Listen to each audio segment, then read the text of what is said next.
and gentlemen, a small request before I start. Please silence your mobile phones. On behalf of the Guruswamy Center, it's a great pleasure for me, especially in November. This is our second event, so our energy levels have been quite high, and also the audience which has graced this evening's function. The topic for today is India-China border dispute, genesis to the present. The topic is very important, relevant, and also, for a long time, we needed an insight into what really is happening. If you look at the coverage in the media or what comes on social media, it is quite sketchy, scarce, and WhatsApp especially has created an interesting narrative, starting from Nehru's 1962 Himalayan blunder, as they call, and built narrative saying all ills can be in a way linked to the Nehru era, Nehru period. Thereafter, what really is happening, we have a lot of articles, opinions, and all kinds of things going. So we thought, in the background of some recent developments of some sort of a peace, some sort of a understanding that has happened between India and China, it would be good to have a discussion on this subject. And today we are privileged to have two very distinguished speakers, both Mohan Guruswamy and Major General G Jaishankar have the experience, the wherewithal, the expertise, the insight, and also they have been there, seen it, and read it, and interpret it. So we are very thankful that today we have two very good speakers to give us an insight. What I'll briefly do is introduce both of them to this audience, although many of you know them perhaps. First is Mohan Guruswamy. He is a well-known public policy expert, commentator, columnist, writes extensively. Now he has authored 3 books on China: Chasing the Dragon, India-China Border Relations, Emerging Trends in India-China Relations. Now the interesting thing about Mohan is he has traveled across the border, many places, starting from the 90s. He has a hands-on seen, been, and written, and writing. He has also extensively traveled the other side of and into China. He has been speaking. Sure, a very good half an hour session from him, and he would delve on the genesis of this problem, going back to history, to the present. Then we have Major General G Jaishankar. Now, Major General has 4 decades of experience on China. He told me that it was in the 70s as a cadet, as a student of NDA and then IMA. He learned Chinese and did a diploma in the Department of Foreign Languages in Delhi. Later on, he has been serving along the border in multiple responsibilities. He is the most important position he held that, for today's topic, is as a defense attache in Beijing in 2008 to 11. Interestingly, when he was defense attache, the Minister of Foreign Minister today, Jaishankar, was the ambassador in Beijing. So we had Jaishankar and Jaishankar versus the Chinese at that point of time. Now, he also served as the GOC of Arunachal Pradesh. Major General Jaishankar was commissioned in 11 Mahar in 1981. I think it's 4 decades plus, and he was exposed to China, learning the language, and he says even now he can speak a bit of Chinese and understand a lot about them. Now his assignments in as a young officer in North Sikkim and Eastern Ladakh came or brought him in contact with the PLA, the People's Liberation Army, at a very young age. Now he has personally dealt with the PLA in the border across during many of his postings. Interestingly, General Jaishankar also was posted in the UN peacekeeping force. He was in Israel during 2006 and saw the Israel-Lebanon war, and visited the Golan Heights and all that. It was a very interesting assignment he was saying. Then he was posted in Rwanda as a military observer after the genocide in that country. So with varied interests, I think Major General Jaishankar brings in a lot of value to today's discussion. Now, post his retirement, he joined the Shiv Nadar University as the Dean of Students' Affairs. But then he introduced a subject called Understanding Contemporary China, wherein he taught for I think a couple of years to students in that university. He later joined the Center for Contemporary China Studies in the Ministry of External Affairs. I believe it's a think tank. I think till 2 years. At present, he is settled in Secunderabad. And as far as his knowledge and in-depth understanding is, it's more field-based, more contact with the PLA, people along the border. So I am sure we'll have a very good session today. Finally, as far as I am concerned, I am completely, as you say, ignorant of the India-China border. I have never visited in my life. However, I have, as a journalist, that's a good clap at least. Now, as a journalist, I had a lot of opportunities to write about India-China business, India-China, pharma, IT sector. And the best part is I visited China, Shanghai in 2000. I just want to, go a bit personal. At that point of time, there are a lot of campaign that the Chinese goods are not good, the toys are bad and all that. And we were living in Delhi. So my young son wanted a remote vehicle. At that time, remote vehicles were quite popular. So we had gone to Noida, and then he saw some of the remote cars. They were 1,000 to 1,500 rupees. They looked very crude, and I could not afford it.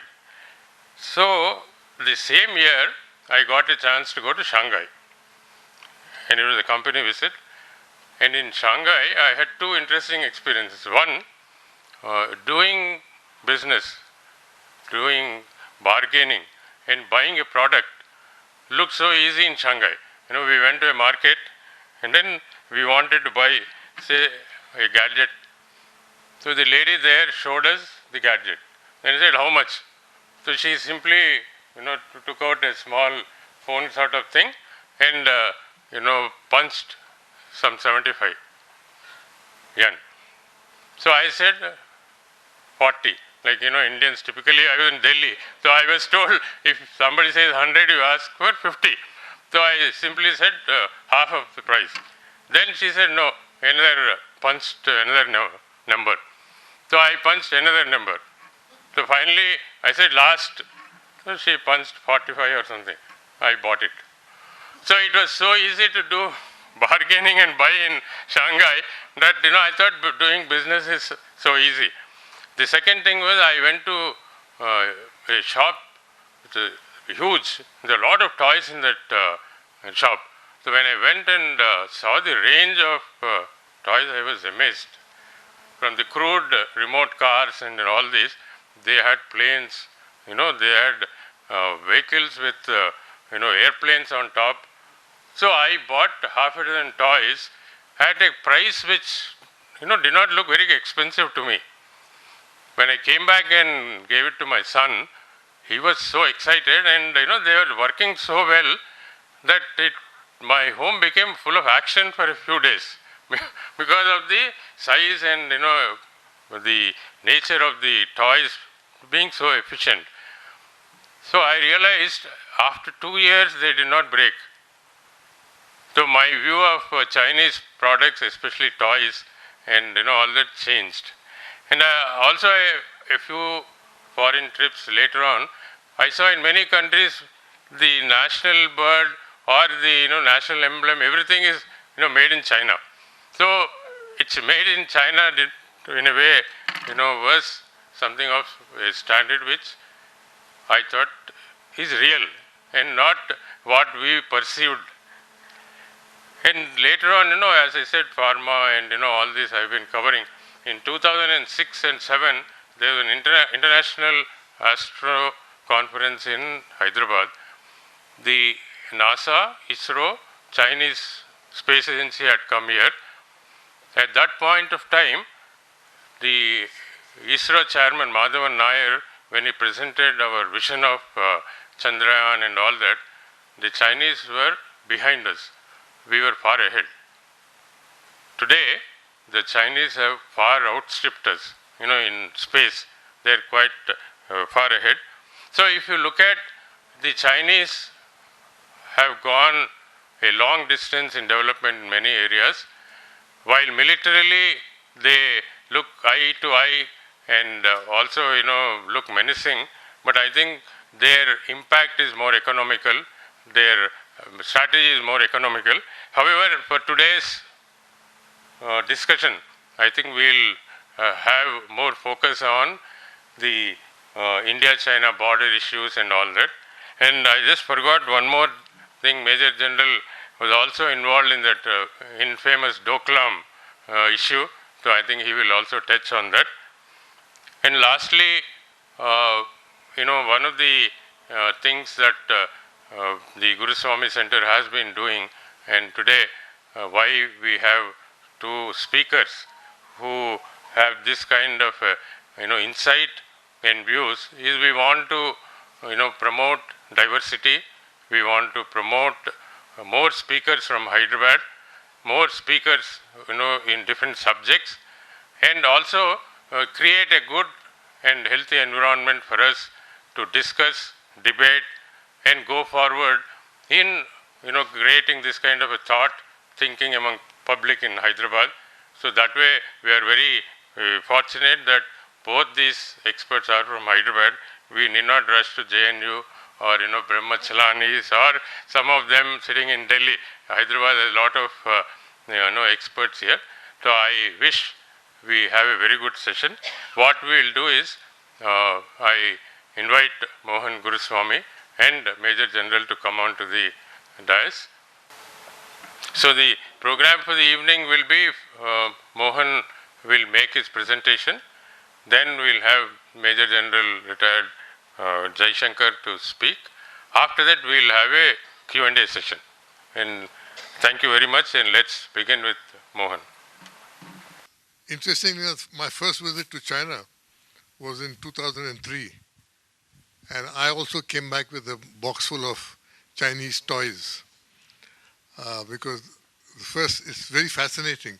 The first time you go to China, like I did, the remarkable difference between China and India in the standard of living, the standard of industrialization, the standard of socialization, standard of infrastructure is quite remarkable. I had written a paper on the economic differences between China and India in 2001, and it was published in the Hindu. And I got an invitation from the Chinese Economic Society to give a talk in Shanghai. And that was my first visit to Shanghai. And I told my friends in the government that the Chinese have invited me to give a talk. They said, you must go, and you must do it well. Don't accept their hospitality. We'll lay out the trip for you. So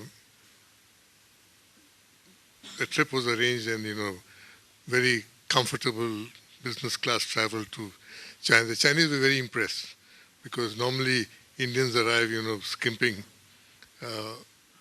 and so it was a wonderful visit. But my experience with China starts earlier. In 1993, Army headquarters in Delhi asked me if I would be interested in doing a monograph on the Northern Territories dispute. That's the Ladakh sector. And so I said, how does one go to Ladakh? They said, no, don't worry, we'll lay it out for you. So I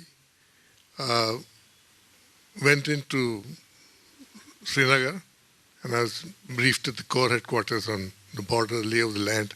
The Northern Army commander, General Sani, he came and also spoke to me. And then I went off started right at the top at Daulat Beg Oldie.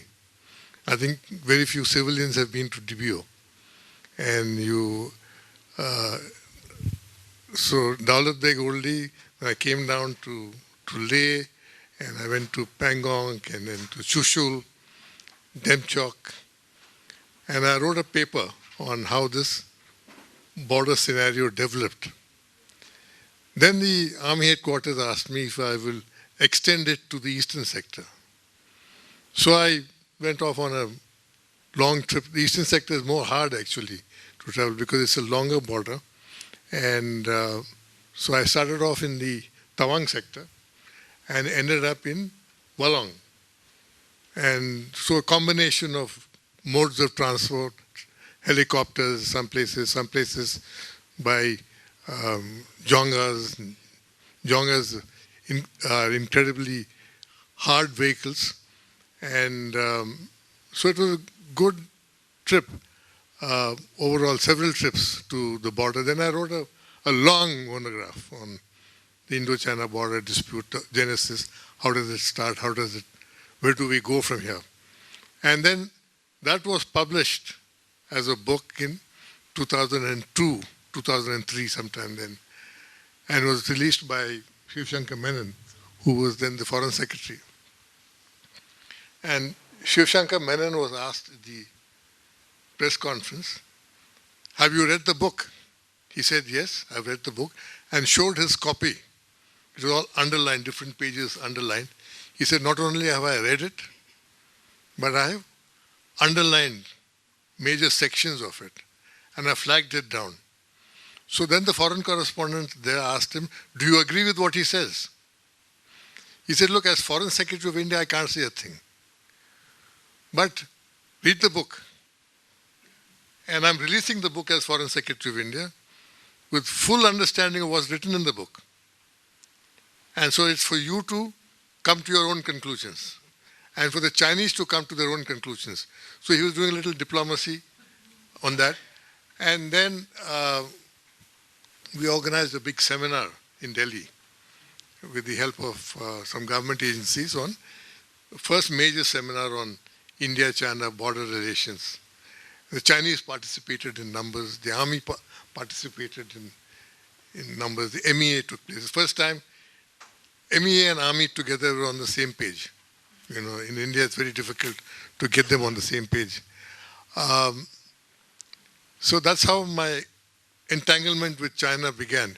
And after 2003, I think till 2020, I was practically going to China almost every third month or fourth month.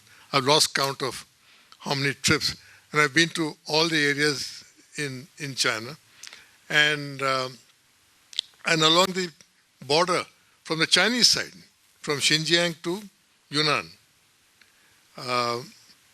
So some of these, one of my companions in one of the trips to Tibet was a senior RAW officer, and who was looking at things very differently, and I was looking at things differently.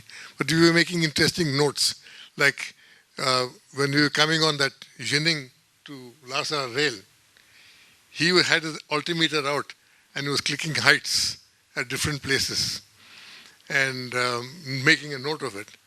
And my Chinese interpreter kept asking me, say, why is your friend making notes all the time? So I said, that's his job, he's a note taker, you know. So anyway, so China is a very fascinating country. And interestingly enough, we keep talking about India and China being neighbors. We were never neighbors. Tibet was our neighbor. China lays east of Tibet, north of Tibet, but Tibet is our neighbor.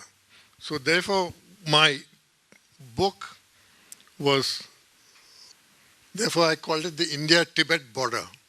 So when the book was being published, I called it the India-Tibet border. The officials in the government said, no, we can't call it India-Tibet border. We have to call it India-China border dispute, because it's a dispute now between China and India. So we went on for 3 months on that. I said, no, you have an Indo-Tibetan border police, so why don't you call it Indo-China border police? So it went on, and finally they said, we are publishing the book, so we must have our title. So it became India-China border. Now, I'll go back to the beginnings of history. As India has evolved over the last couple of thousand years, at one time, most of India, as we know it historically in our mind, started somewhere west of Kabul, a place called Bamiyan. That was the outer extent of the Buddhist area. And in the east, it ended up little east of Calcutta, the Darjeeling foothills. And the concept of India was the Gangetic Plains. Though, I always joke that Pakistan, Indus River flows in Pakistan, and so they have a better claim for the name Hindustan, because that is where Hindustan actually is. And what we are is the Gangetic civilization. And as we go down the centuries, you see this India, please look at the eastern sector. How far, where does India end? This is the time of Emperor Ashoka. This is when Fayan came to India. Gupta Empire. This is when Aurangzeb died. Keep looking at the east. We are up in the north, in the west, but in the east, we are in nowhere where our borders now are. This is the end of the Mughal era. Still not there. And this is the many imperial Indias. We never went that far east. And the British Empire in India. 1824, Britain signed a treaty with Burma called the Treaty of Yandabo. The Treaty of Yandabo gave us Assam. So 1824 was the first time Imperial India went that far east. The government from Delhi went to Assam in 1824 because of the Treaty of Yandabo. Before that, it was a home kingdom there. And from there, started moving up. And this is how China was evolving in that time. China was centered around Xi'an, that's in central China. The capital is in Beijing. Beijing, the word Beijing, the capital's name is Dadu. Beijing means northern capital. Beijing. Bei is north, Jing is capital. And China kept evolving over that period. And in the border where we come to in Arunachal Pradesh only came during the Yuan period. That's the Ming period. The Manchu period.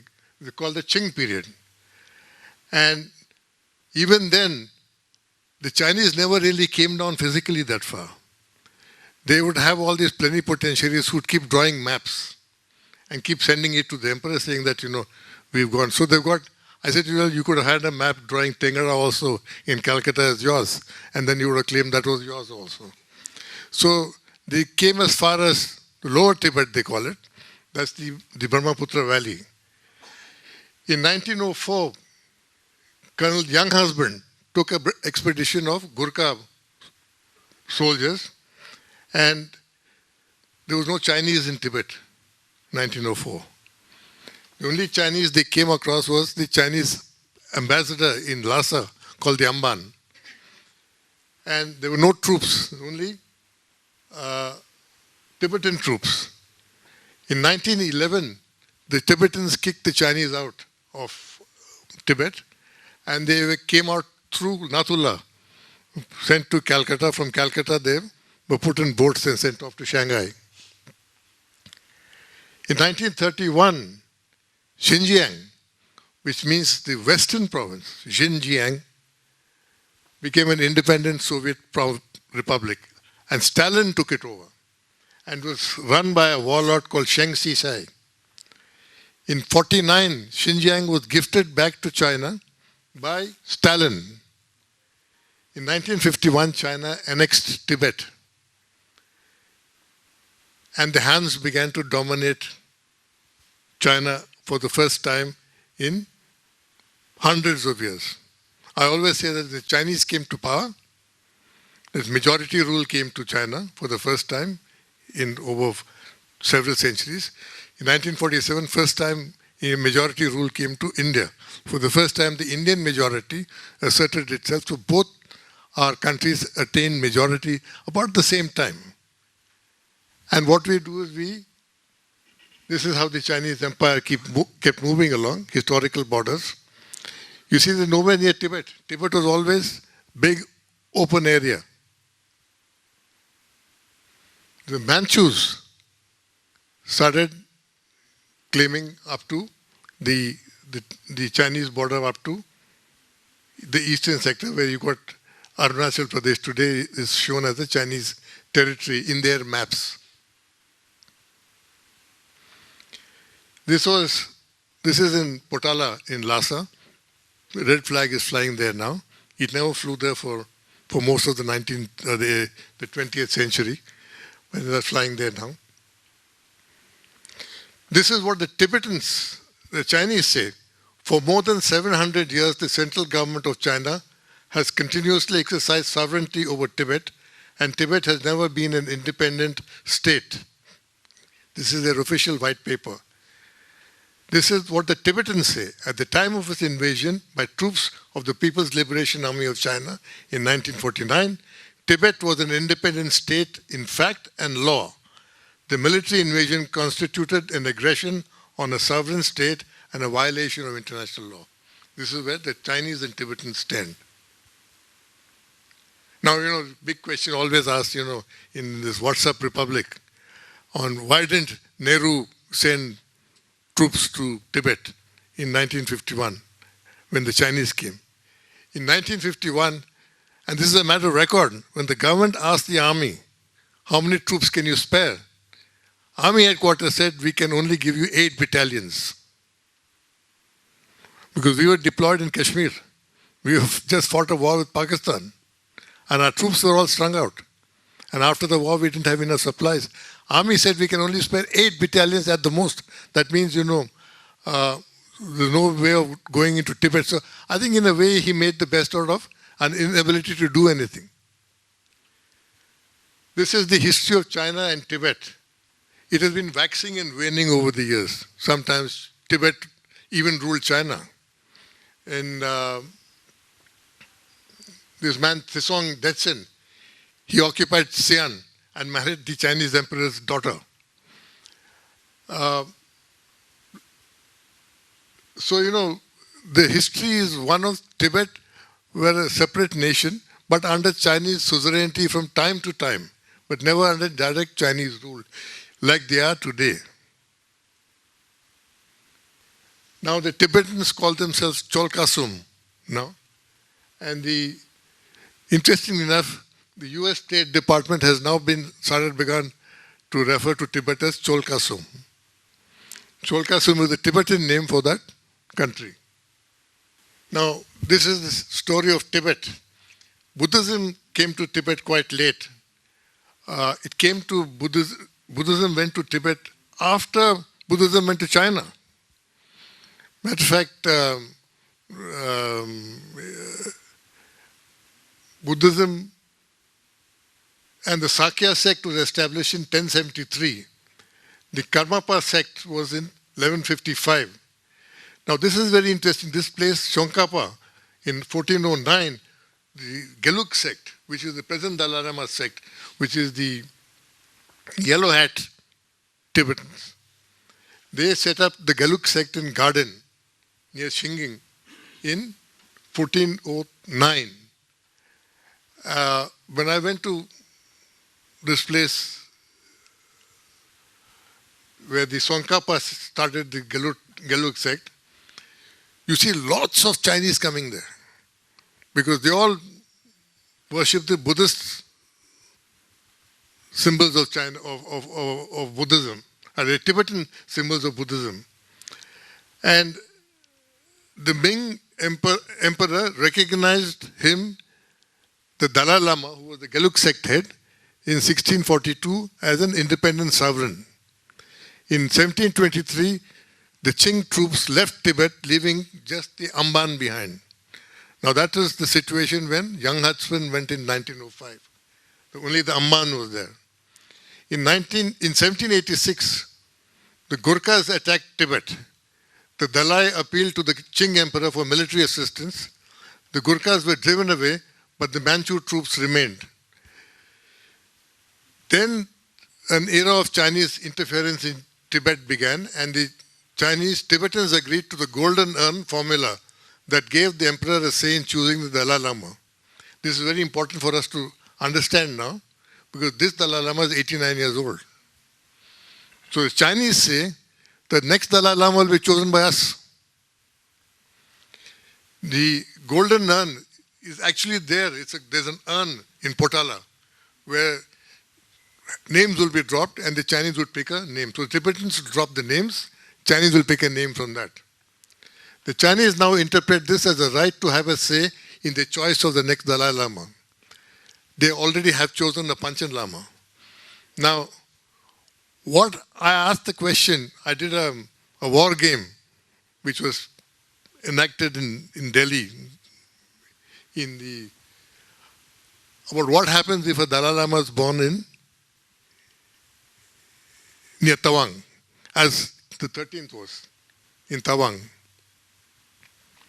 Will the Chinese allow him to come in? Suppose the Tibetans pick up an Indian-born Dalai Lama? Because you had a Mongol-born Dalai Lama, you had an Indian-born Dalai Lama before. Will the Chinese allow them back in? Now, this is points of contention coming up. Anytime the Dalai Lama dies, the Chinese will nominate a Dalai Lama. Do we recognize the Dalai Lama? Yes or no? The Tibetans will choose a Dalai Lama. Will you recognize him or no? Now, this is the invasion by Zorawar Singh in 1841 of Tibet, and Taklakot, where the Dogra troops were defeated, is still very much in Tibet. And you'll still find, if you go to Taklakot, you'll still find skeletons, dried up skeletons of the Dogra troops which were left behind there. And the Chinese counterattacked the Kashmir Maharaja's troops, and the battle ended in a place called Chushul. Chushul is very important in our history because Chushul is where India and China had major confrontations in 1962. And day before yesterday, 18 November, is a place called Razangla. It's a very important day in our history and which we don't recall and celebrate in India. An entire Kumaoni battalion died in Razangla defending that post. Entire battalion got destroyed. And Razangla has a Hyderabad connection also because that Kumaon regiment was originally the 19th Hyderabad regiment, and it was located here in Bolaram. And after independence, that became part of the Kumaon regiment, and it ended up in two important battles in 1962. One was in Rezangla, where it got defeated and destroyed. The other was in Wolong, the last battle of the 1962 war in the eastern sector. Now, when young husband entered China in 1904, and he said that, Tibet, we must do something about the status of Tibet. The Viceroy and the Foreign Secretary wrote a minute saying that we should leave Tibet in that state of splendid isolation that we have found it in. Because they said that Tibet will be our buffer with China.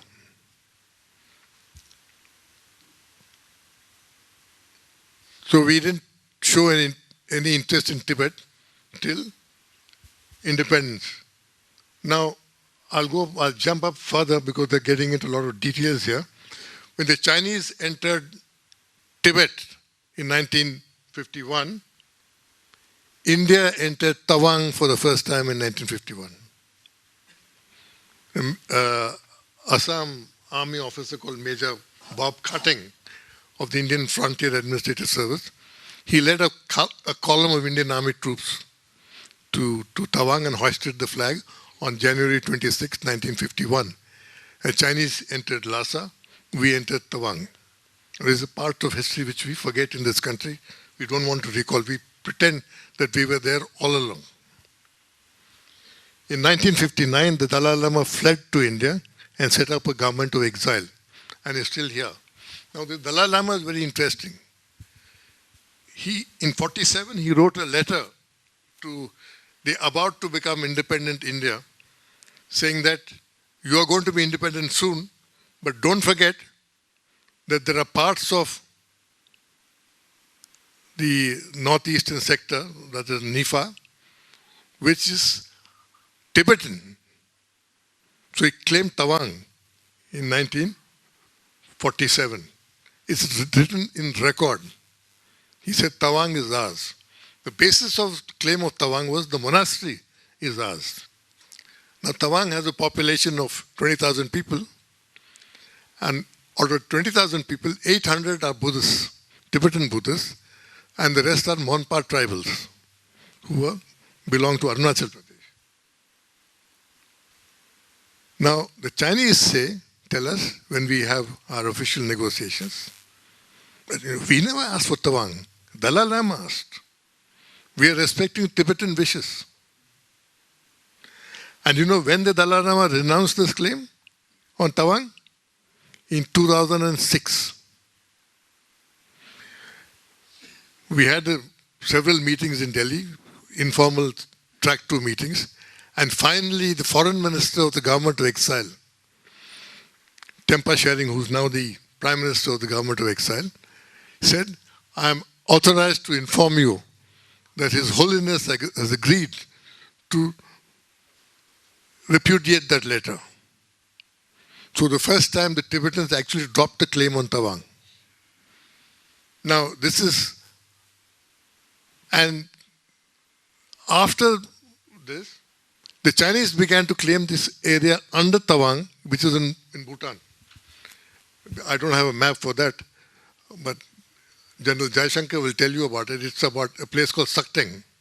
Sakteng is below Tawang, and if the Chinese get Bhutan, they get Tawang and Sakteng. From Tibet to the Brahmaputra Valley, there's an open tract. It's a straight road, just down the hill, 70 kilometers. Now, any Indian strategist with any sense of strategy in his mind will not give the Chinese that territory. That is, you're opening yourself to constant threat of a Chinese ingress. Now, I'll go back to the global scenario. In 1807, the Treaty of Niemen was signed, where Napoleon and Tsar Alexander they sat on this big raft on the Neman River, and they decided that we will both help each other's interests, and Britain is our enemy. And 1846, Britain annexed Kashmir and subsequently sold it to Gulab Singh for 30 lakhs. After that, the Dogras annexed Ladakh. The notion of Afghanistan and Tibet as buffer states. So Britain said this is fine. As far as on the western sector, Afghanistan will be our buffer state. There will be nothing there between Russia and us. And Tibet will be a buffer state between Russia and China and us. So Tibet was to be a buffer. They called it, in their language, they called it the glacis. Glacis is the area in front of a fort where you can keep firing at and kill people on the slope. So that was the killing ground. And then we had time of borders were kept shifting. All the time, I'll show you the shifting borders. In 1865, W.H. Johnson, the Surveyor of India surveyor, was sent on an expedition by the Viceroy and the Survey of India to find a route to Khotan. Khotan is in Xinjiang now. Mr. Johnson, very interesting fellow. Nobody knows what route he took, but he did this route. He was given 26 ingots of silver by the Viceroy to give it to the Khan of Khotan.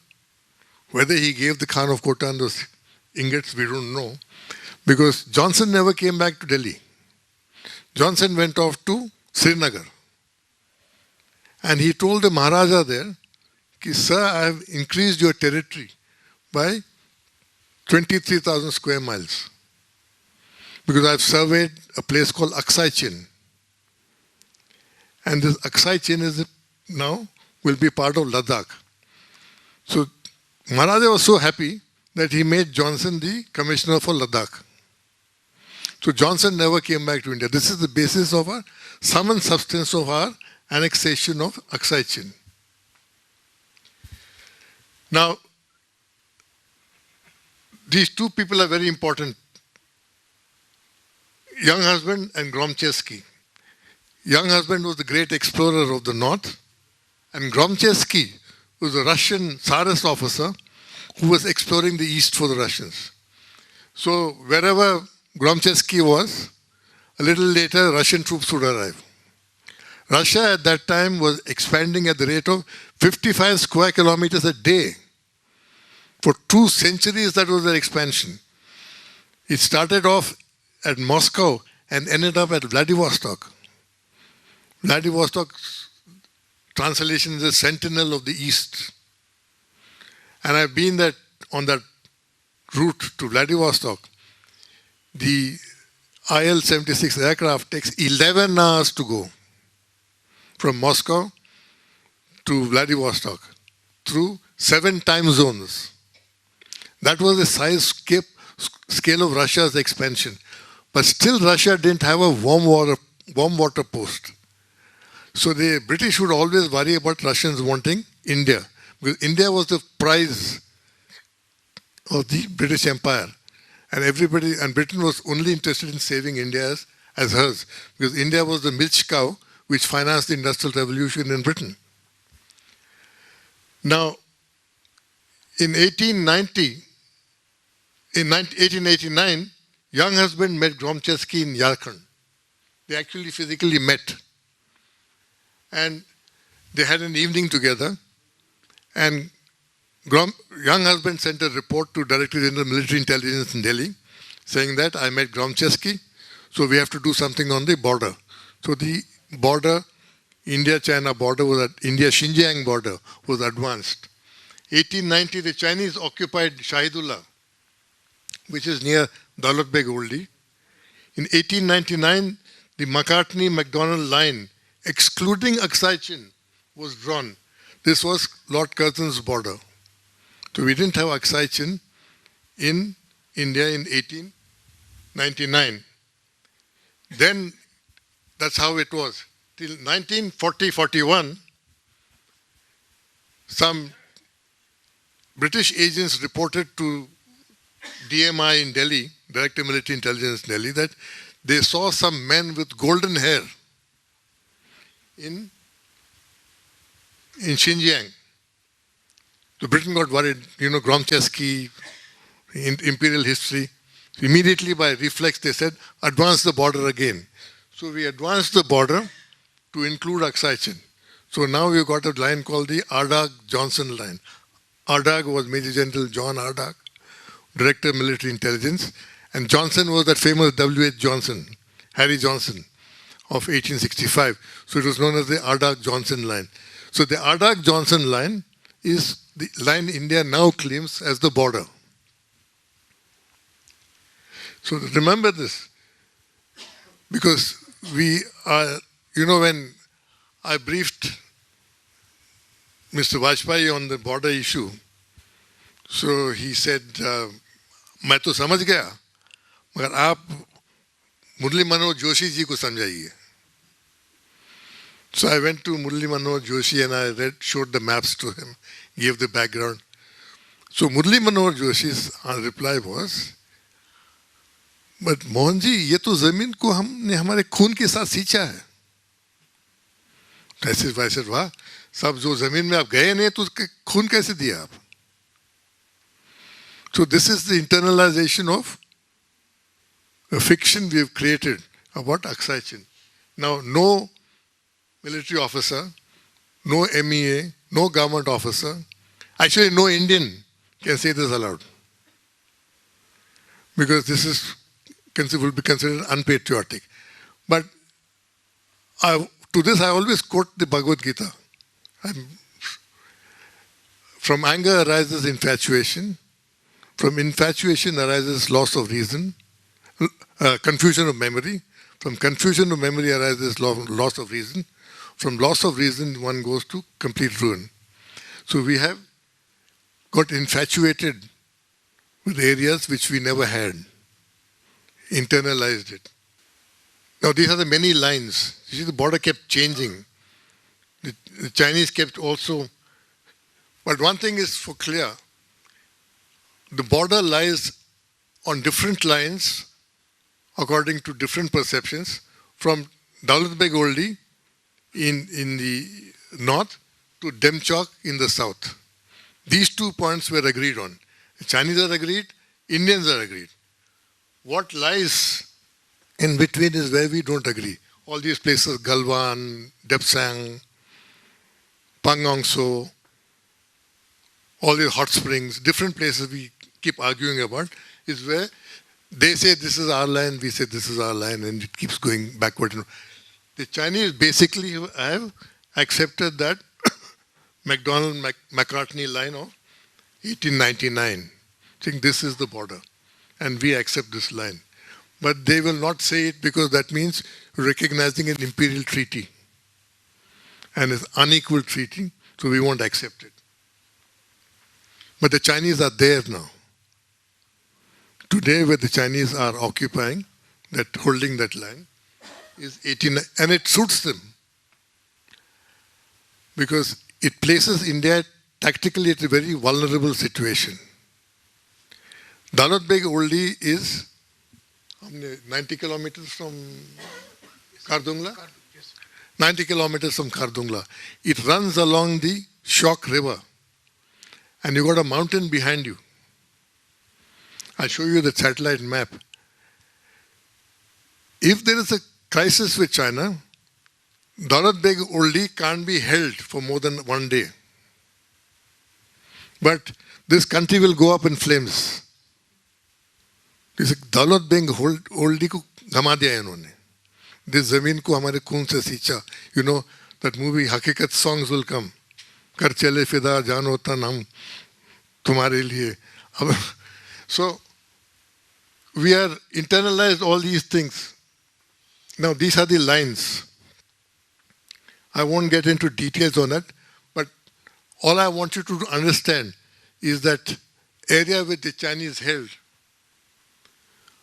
no Indian or British Indian or Imperial Indian has ever been there, or nor have we recorded. Because if we accept Johnson claim that he did the trek, that means he was doing at Aksai Chin is average height of 12,000 feet.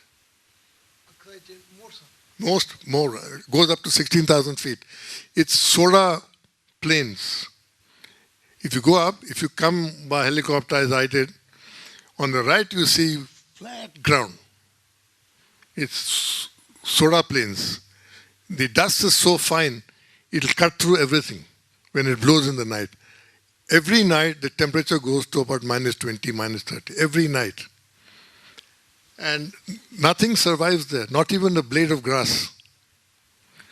So when Jawaharlal Nehru said it's a useless piece of land, where nothing grows there, not a blade of grass, Mahavir Tyagi, who was an MP, said, "Sir, but there's no hair on your head also. Is it also useless?" This is the quality of parliamentary debate we would have. And so we get stuck on these things. Now our problem is, how do we tell the Indian people that you have no claim? Because Kaifi Azmi wrote that song, Kar Chale Fida Hum Tumko Jano Tan Sathiyon, Ab Hum Tumhare Hawale Watan Sathiyon. No, we've died there. And Murli Manohar Joshi believes that people have died in Aksai Chin. So and politically, which government can afford to tell its people that we've been living a lie all these years? They will distribute my book to all the embassies saying, please read the book and know the Chinese history. But we can't tell it aloud. Now this is, military men here will understand. Aksai Chin lies east of the Greater Himalayan Range. Aksai Chin lies between the Kunlun Range and the Himalayan Range. Both average height of 19,000 feet. Now, first thing about a border, it should be militarily defensible. A military man will tell you, we will hold this line at any cost. What is the cost? How are you going to supply your men, your troops, your material? How are you going to move it there? We are having great difficulty keeping our troops going in Ladakh, which is west of the Himalayan range. So please look at that picture carefully. And this is Chinese claim line. And this is the Aksai Chin road, which links Tibet to Xinjiang. And that's China's only link between Tibet and Xinjiang. So why will they give up that road? And this is where the claim line is today and where they are today. And this is where Daulat Beg Oldi is. This is where Demchok is, somewhere down there. Now, eastern sector. First time Imperial India tried to go to Assam. 1671, the Battle of Saraigat. Lachit Barpu Khan defeated the army of Raja Man Singh. Aurangzeb's army was defeated at Saraigat. It was a naval battle on the Brahmaputra River. And today there's a sign there which says, this is Saraigat, where Raja Man Singh's Mughal army was defeated. In 1816, Kumaon and Garhwal were annexed from Nepal. 1826, annexation of Assam from Burma, the Treaty of Yandabu. 1835, Darjeeling was annexed from Sikkim. 1886, for the first time the British left the Brahmaputra Valley, expedition went into the Lohit Valley because tribesmen from Arunachal Pradesh were raiding British tea plantations. And there were complaints saying that we must do something. So the British sent an expedition into the area which is Arunachal Pradesh today for the first time in 1886. 1888, Tibetan troops were expelled from Sikkim. 1903, Curzon begins to worry about Russian designs and sends the young husband mission. In 1907, Russia and Britain agree that it is in their interest to leave Tibet in the state of isolation from which till recently she has shown no intention to depart. And then, 1995, there's a man called Olaf Caro, who was the ICS, who was then the Foreign Secretary of India, who insisted that Britain must send troops to Tawang to fly the flag. And in the governor of Assam, a man called J.P. Mills, was very reluctant to send troops up there. He finally sent British Indian administration in Nifa to all areas except Tawang. 1947, Dalai Lama sent a note to India laying claim on so few Nifa districts.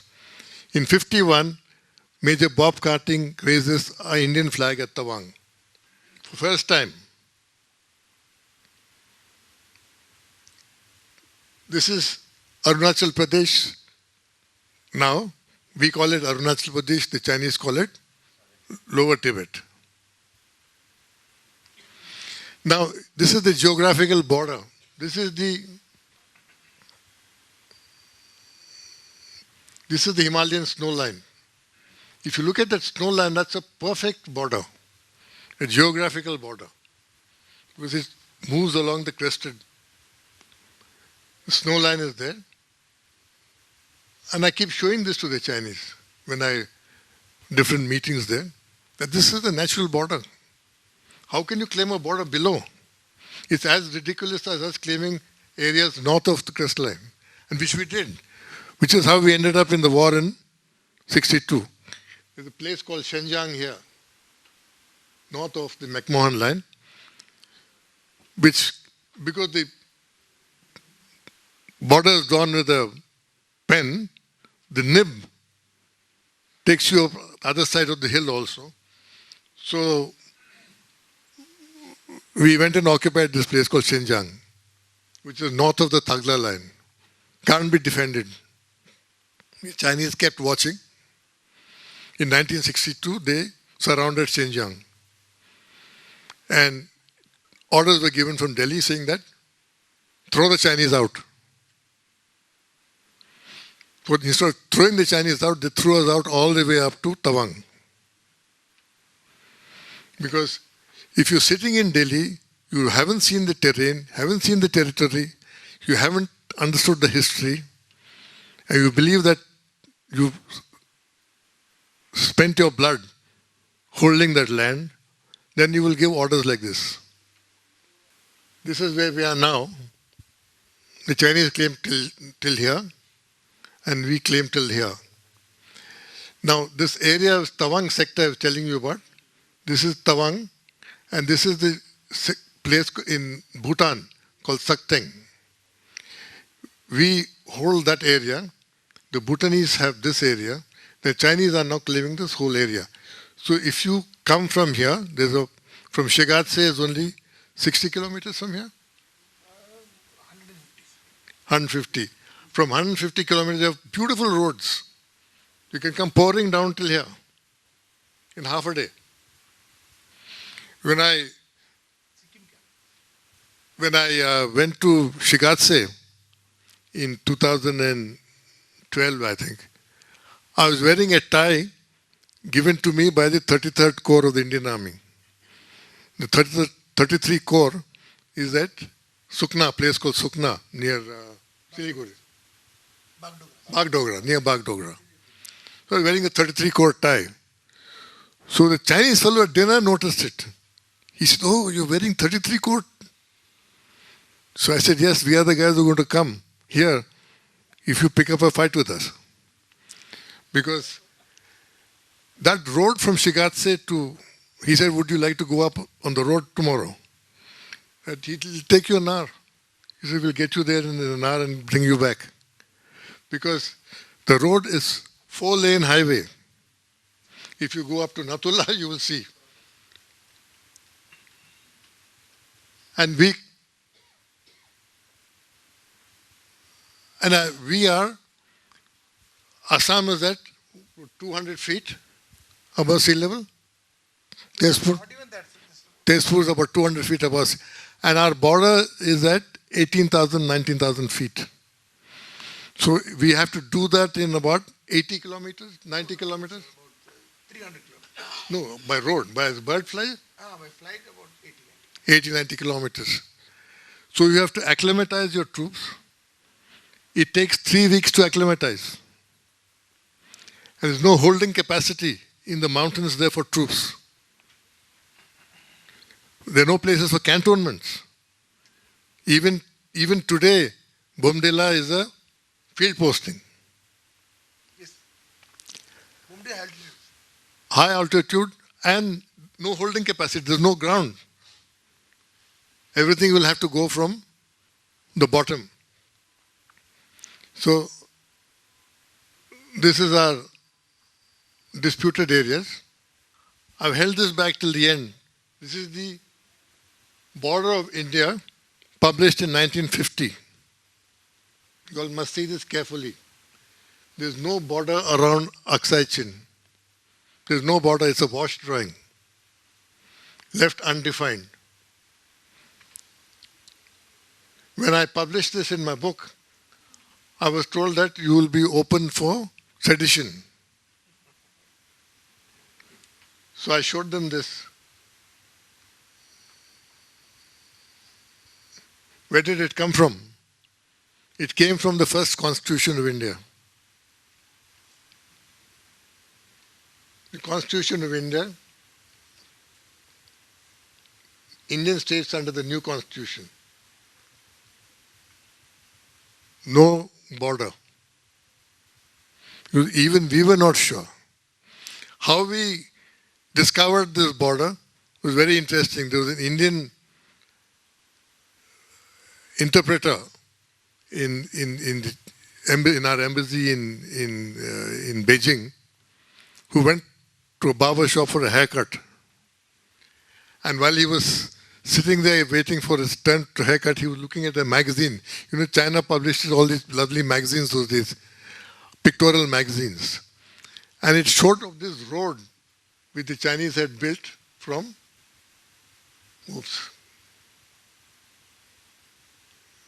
here. The pictorial story in 1953 or so about that road. So he said, I surreptitiously tore that picture away and put it in my pocket, and I came and gave it to the ambassador, saying, sir, the Chinese have claimed a road across Aksai Chin, but in our map, it shows boundary undefined. So they're claiming it. So the ambassador was a man called Panikkar, K.M. Panikkar, Sardar Panikkar. Sardar Panikkar said, don't say anything to anybody. So wrote a secret minute to Delhi and said that this Chinese are claiming this line. So Jawaharlal Nehru said, let them claim, leave it now. We only have 8 battalions, we can't assert anything. So just leave it like that. This matter, MEA is full of intrigues, factions within factions. So somebody wanted to fix Panikkar. They informed their friends in Delhi that the ambassador is hiding this. Questions were asked in Parliament, saying, what about this road the Chinese have built through our territory? So Nehru tried to diffuse it, saying it's not important, it's a useless piece of land, nothing, we have not defined a border. So they kept accusing him being on soft on Chinese. The American lobby in Delhi also was doing its bit of fingering. And he suddenly began to kept asserting it. Now, 1947 and 49, okay. 47, 49, India got truncated. There was Pakistan, there was East Pakistan, and there was India. China was fully realized. For the first time in history, this China we see today was there. Tibet, Xinjiang, and China. China has 2 additional territories. This evolution is commensurate with national aspirations, China finally becomes India's neighbor. The Han and the Hindu meet. I wrote a long piece paper called The Han Meets the Hindu. So, so the Han and the Hindu, like the shops in Beijing, in Shanghai, which Somsekar encountered, will keep bargaining. The Han will say 80 yuan, we'll say 50 yuan. They'll say, no, 60 yuan, 70 yuan. You can bargain endlessly with the Chinese. They love bargaining. Indians love bargaining. So we'll haggle about everything. So we keep haggling. Since then, USSR has collapsed. China and India are poised to become great economic powers. Then 2050, China will be the world's biggest economy. India will be the next biggest economy. Will this be the next clash of civilizations? This is a big question we have to deal with now, historical terms. Are India, China, are we bound to clash? Is it inevitable? Now, there's China's claim about Tibet. Possession is ownership. There's no history of possession of Arunachal, only claims. The population of Arunachal consists of 65% tribal, 35% immigrants from Assam and Nagaland, few Tibetans, 36% animists, 37% Hindu, and 13% Buddhist. They call it Lower Tibet. Himalayas are our natural border. Can we afford to have China in the Brahmaputra Valley? Dropping the guard is not policy. Tibetanization of Himalayan monasteries is taking place at a rapid pace. The Dalai Lama's Buddhists now control 124 monasteries in the Himalayan region. China is now no longer talking of an actual as-is various settlement. It's not a border dispute anymore. It's become a territorial dispute suddenly. They're claiming Lower Tibet, they're claiming, and it must be seen now in context of economic asymmetries and emerging geopolitical architecture. Does it give China a window of opportunity to keep pressurizing us? For the next 30, 40 years at least, China will be economically, militarily, politically more advanced than us. This is our border. These are our Indian towns. This is the Chinese towns. This is open area. Now, these are the Chinese air bases close to India. Now, remember these names, Khotan, Gargunsas, Lhasa, Naki, Donshun, Hoping, Gonka. These are all air bases from which Chinese aircraft can come over the plains of Hindustan. And I'll show you the distances.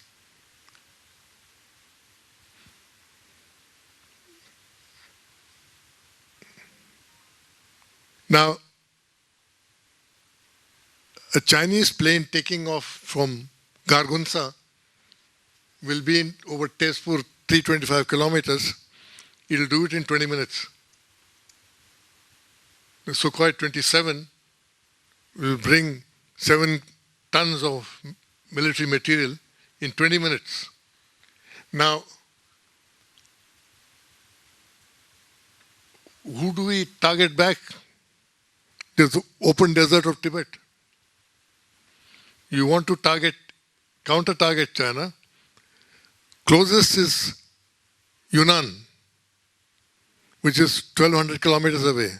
The closest big town are in mainland China. Shanghai is 2,000 and odd kilometers away.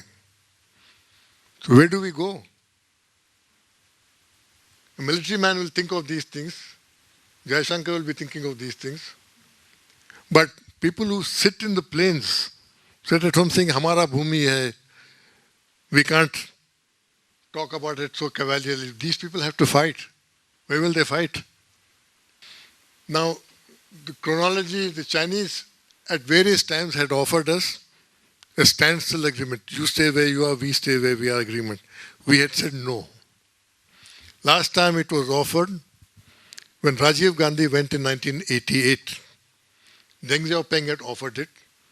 And Rajiv Gandhi said, it's too early, I can't say. Because will the Indian people accept it? 1998, George Fernandez said, Indian defense is China is the main reason why India went nuclear. Li Peng visited in 2001. He said, let's forget about all this, leave it to history to sort out. Let's continue with development. Vajpayee visited and said, we must have a politically crafted, lasting boundary settlement. Manmohan Singh tells Benjamin Pao, India is ready for mutually acceptable settlements. Oh. Now, question for us is, on the Western sector is as is where is possible. Because Chinese are effectively holding territory which we claim as ours. Eastern sector is as is where is possible. It suits us fine because we are where we are. The entire Arunachal Pradesh is with us. So why invest so much of capital on this issue when we are not making matching military and economic investments? We spend today less than 1.5% of GDP on military. If we want to match the Chinese, we'll have to spend 7 to 8% of GDP. Are we ready for that? Should unresolved border determine our entire posture on China and our place in the emerging order?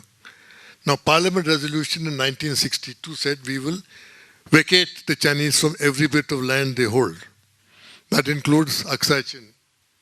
Now, any government will tell you that this is binding on us. Is it binding? Parliament passes resolutions every second day. Will border settlement diminish Chinese hostility towards India? These are questions we have to answer. Now, in the meantime, growing economic asymmetries, military asymmetries, gaps will close only around 2040. Is this a period of vulnerability? The Chinese will be tempted to teach us great lesson. Is it in India's interest to get too cozy with America? China, Japan, and USA are great trading partners. The Chinese hate the Japanese, and the Japanese hate the Chinese. The Americans dislike China, but they're all great trading partners. Can we continue to become a great economic partner of China while disliking them and they dislike us? Chinese don't like us at all. So can we have... Chinese are very xenophobic people. Actually, they don't like many foreigners. But they'll smile and laugh, but do we get economically integrated with them like America, Japan are? China is Japan's biggest trading partner, Japan's biggest foreign investment partner. Similarly with America. This is how we'll become in 2050. With only 3 countries at the top, China, India, and Japan, and America. So we have big questions to ask. We have to ask tough questions. But are we ready for tough questions? That's the question. And General Jaishankar, I met for the first time at Naval War Academy. We were both lecturing. Then I met him at Arunachal Pradesh. In fact, the first time we met was about 10, 11 years back in that Aimala, where I was giving a talk on naval warfare on the Brahmaputra. I did a paper on that, and the Navy liked it very much, so they asked me to give. So I've already mentioned Battle of Saraighat and all, so very little known about these things. So I've been to his place of last posting in GOC of 5-div. When I went to 5-div, it was 4-div, place called Tenga Valley, beautiful place. And from Tenga Valley, you drive up to Tawang. From Tawang, you go up to Bomdila and Bumla. Great area, very tough area. And you are climbing, in one day, you have to climb over 16,000 feet. So Indian troops which have to go up to the mountain have to acclimatize for 3 weeks. We have a strike corps we've raised called the Himalayan Strike Corps. That's based in Ranchi, where it gets hot, humid, and is at almost a zero elevation. For the strike corps to go up to be ready for battle up at Tawang is going to take 3 weeks. So inevitably, a battle with China will become an air war. Look at the kind of warfare which is happening in Ukraine. They're firing missiles at each other. Iran and Israel firing missiles at each other. Are we ready for that kind of warfare? Do we have civil defense in this country? If missiles come raining down on any of our border towns, are we ready for the chaos which will follow? These are questions we'll have to answer and deal with, and needs hard-headedness. But are we ready for that? Thanks, Mohan. I think that was quite an extensive backdrop to. I never realized that there is so much of history. I thought there were a lot of continental drift, continents going away, coming together, and so on. But I think the Chinese were very, very far away, and now we are very close, eye to eye, as they say. And I think there's so much of interesting detail that you have shared, a lot of maps, a lot of history, very interesting personalities, a lot of fictionalized stories, emotion, love to the country, a lot of things which you have really put forth. And finally, the questions that you raised, and as people, as we grow in economy and relationships, the way ahead clearly looks like we need to cooperate, not confront, if we want to really reach Viksit Bharat or be 1, 2, 3 among the Committee of Nations. Thank you very much. Now we'll request Major General to take us onto the ground with some interesting examples so that we are enlivened to what really has been happening there. Thank you. Good evening, everyone. I must tell one, important aspect of Mohan's exposure to China, which was highlighted briefly by him, but he was instructor at the Central Party School in Beijing for almost 18 years. And that's how he went to Beijing. And I mean, that's a subject which I have yet to fully tap his brain. So, I mean, but that also shows a lot about China. That they have an eminent economist from India, a political commentator coming and taking classes for the topmost political leadership or the emerging political leadership at various grades in their own schools. And I don't know, I mean, shows their way of thinking. All right. While Mohan has brought out many aspects about history, I must tell you one thing. These kind of arguments I've also encountered in our long exposure to China. Oh, okay, sorry. Okay, now, yeah.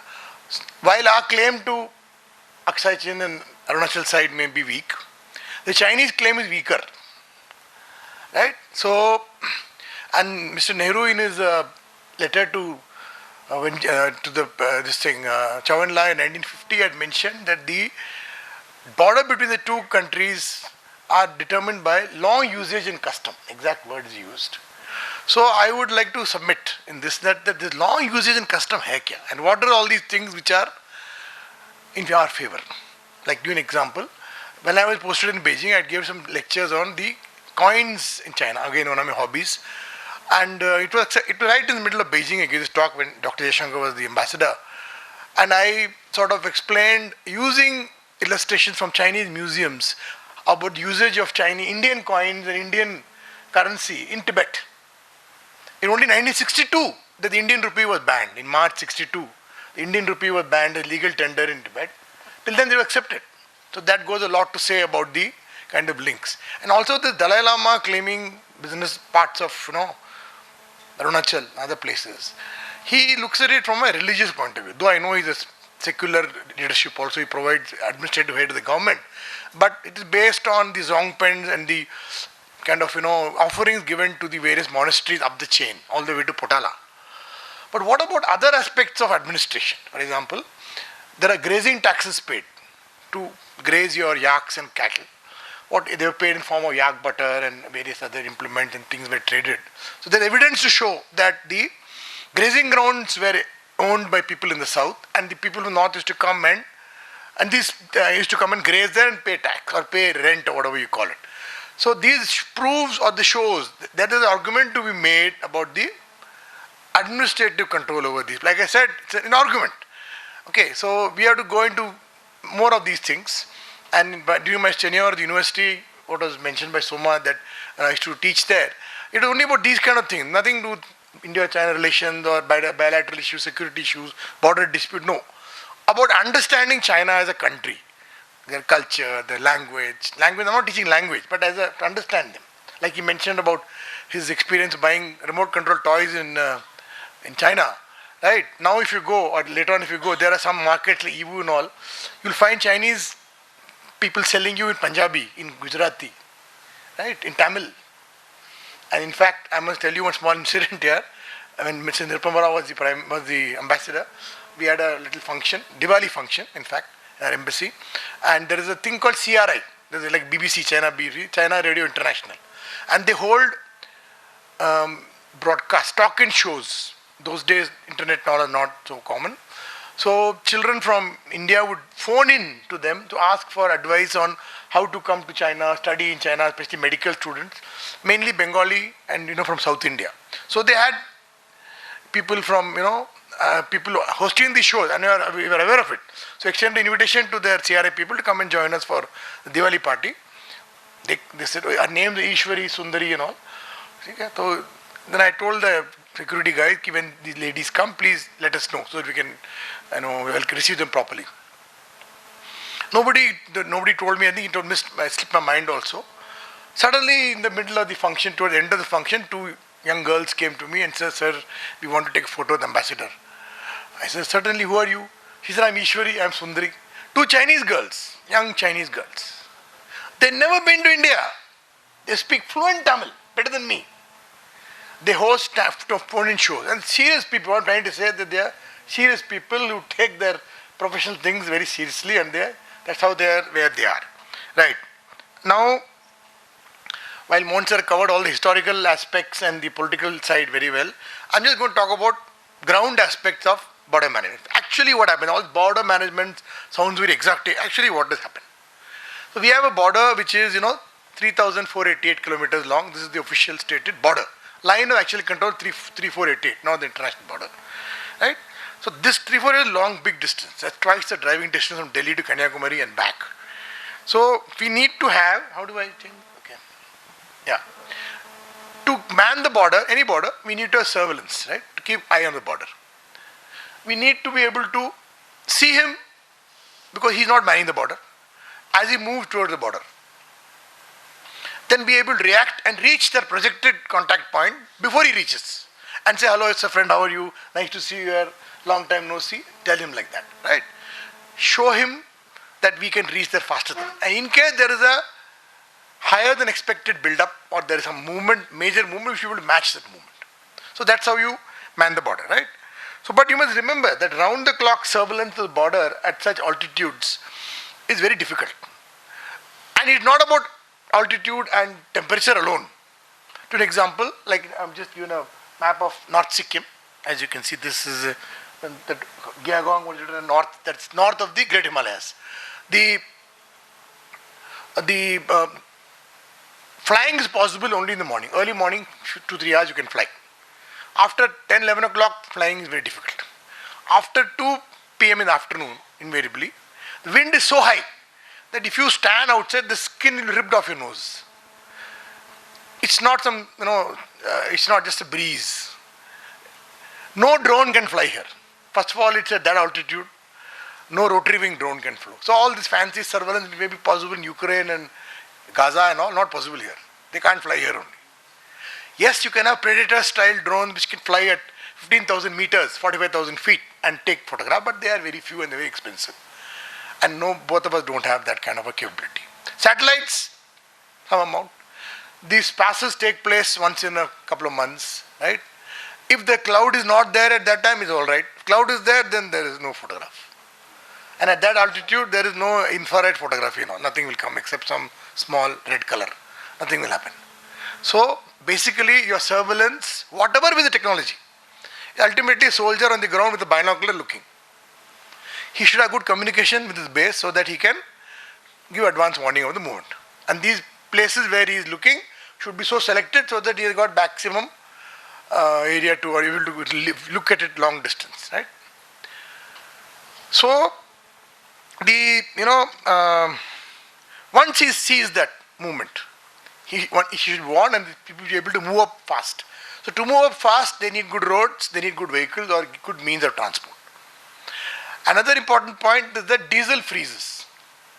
Diesel starts freezing at about -5 degrees, and by -8, -10, it has become like gel. And after that, it is just like we have a General Prasad there from the MEC, so he'll tell you that it becomes so thick, that you can't use it. So all these dreams and things we hear of, large armor formations going up and down, armor tanks running up and down the plateau and all is very difficult. You don't the diesel. That's why even Napoleon got stuck, and even not Napoleon, sorry, Hitler got stuck. The diesel froze. So diesel freezes, and all the vehicles are on diesel, and there is no tank in the world with a petrol engine, right? So these are the challenges, practical challenges of moving troops there. Some of the practical challenges, right? So obviously we cannot maintain surveillance in the entire border, it's not required also. But we know the various choke points. And we know the areas where there have been historical disputes, where there have been claim lines. So there we must maintain good surveillance, round the clock surveillance preferably. And you cannot trust the Americans will give you photographs and nothing will happen. They will not give you. They will let you down every time.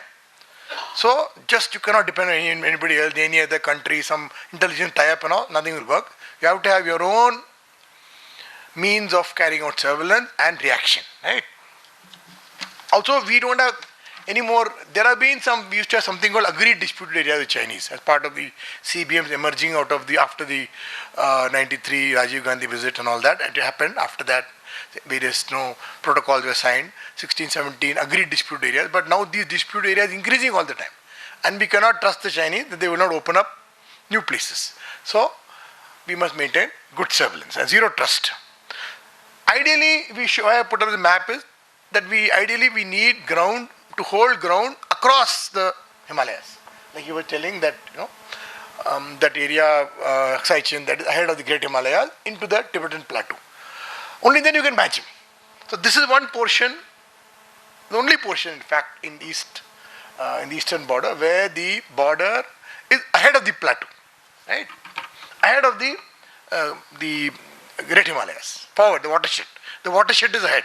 And the watershed, this here is determined by I just drawn a little hand sketch of it. I don't know. Do you have some kind of lecture?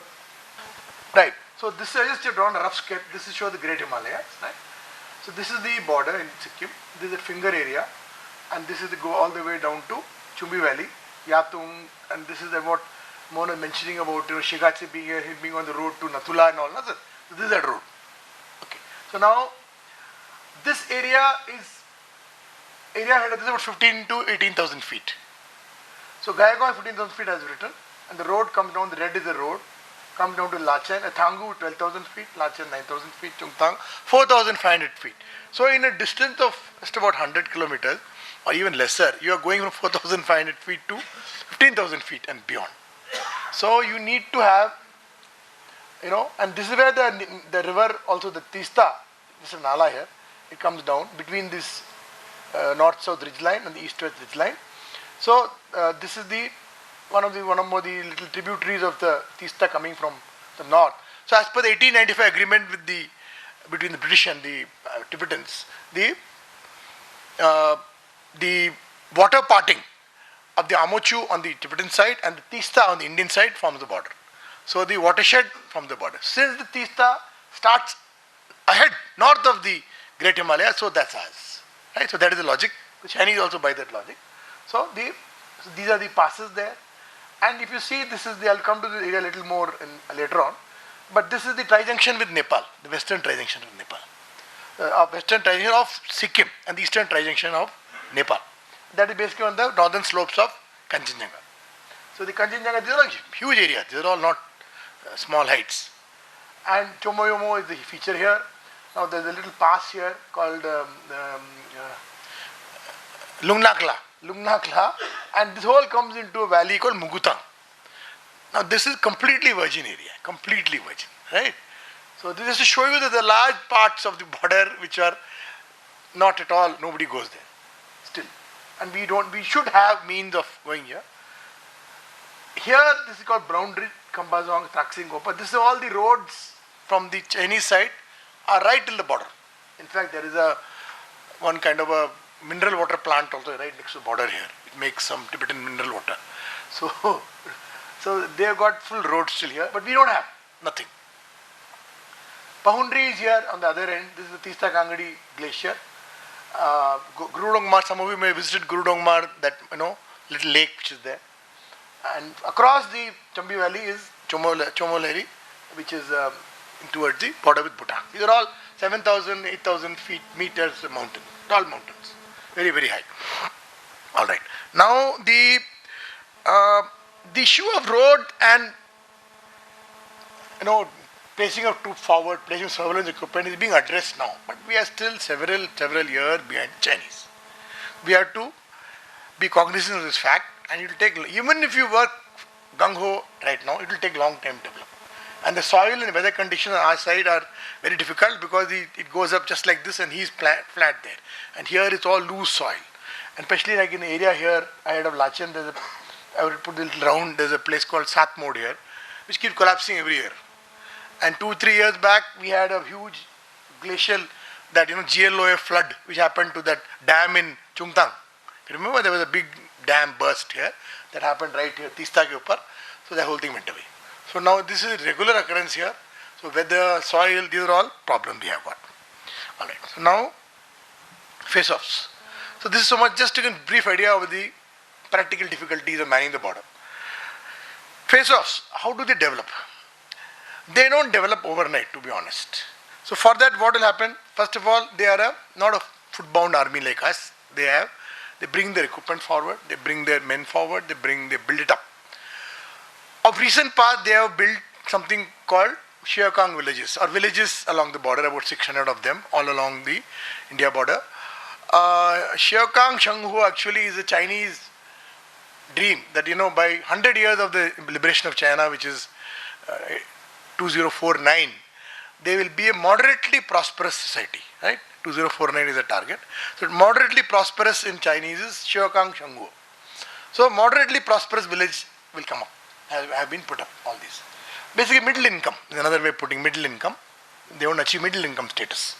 So they build the villages, they may dovetail their, staging forward of troops and equipment into these villages. And these villages are not small villages.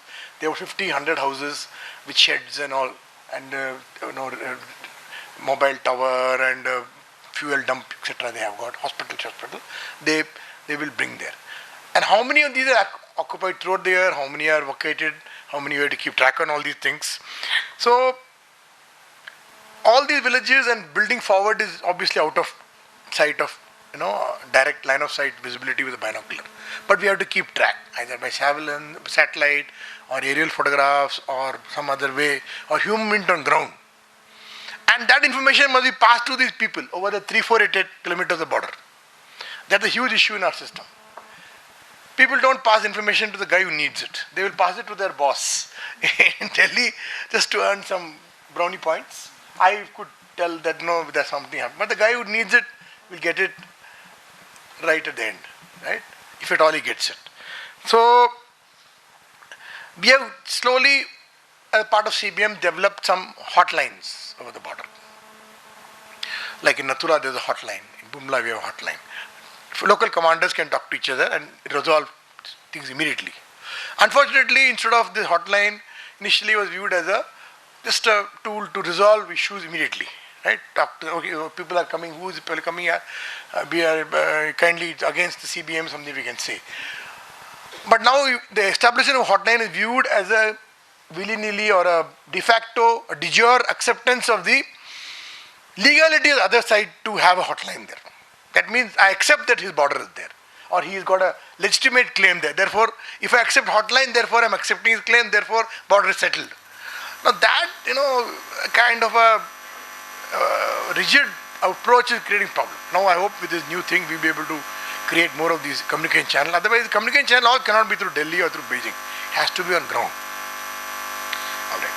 Now there are regular patrols all along the border, especially to those areas which are vulnerable or which are sensitive. And like I said, so these patrols, if they have to patrol in these areas, like Mohan was saying, acclimatization is difficult.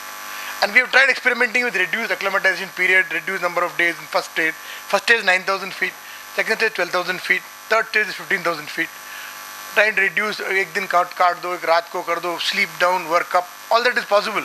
But it doesn't ultimately work very effectively. A large number of people fall sick, so ultimately your fighting strength remains on top, remain that much less effective. So, and also beyond a certain,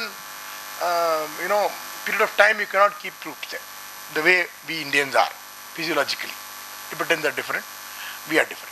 Like our Ladakhi troops or Ladakh people are different. They live there only. Like when I was posted here in those areas, I developed a hemoglobin of 27, right? And I had all sorts of issues. So, because we stayed long periods there. So you can't stay beyond a particular period of time. Okay. Initially, as part of CBM developed earlier, we don't carry weapons. The patrols don't carry weapons, at least to the border.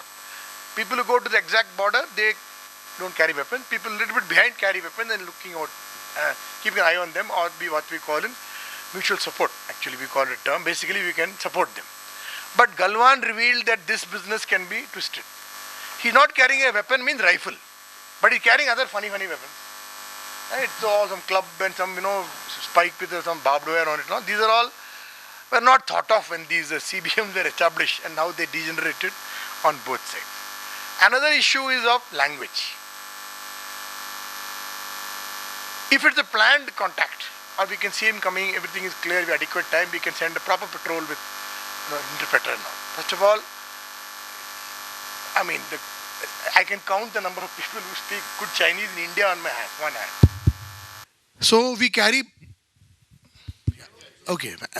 banners.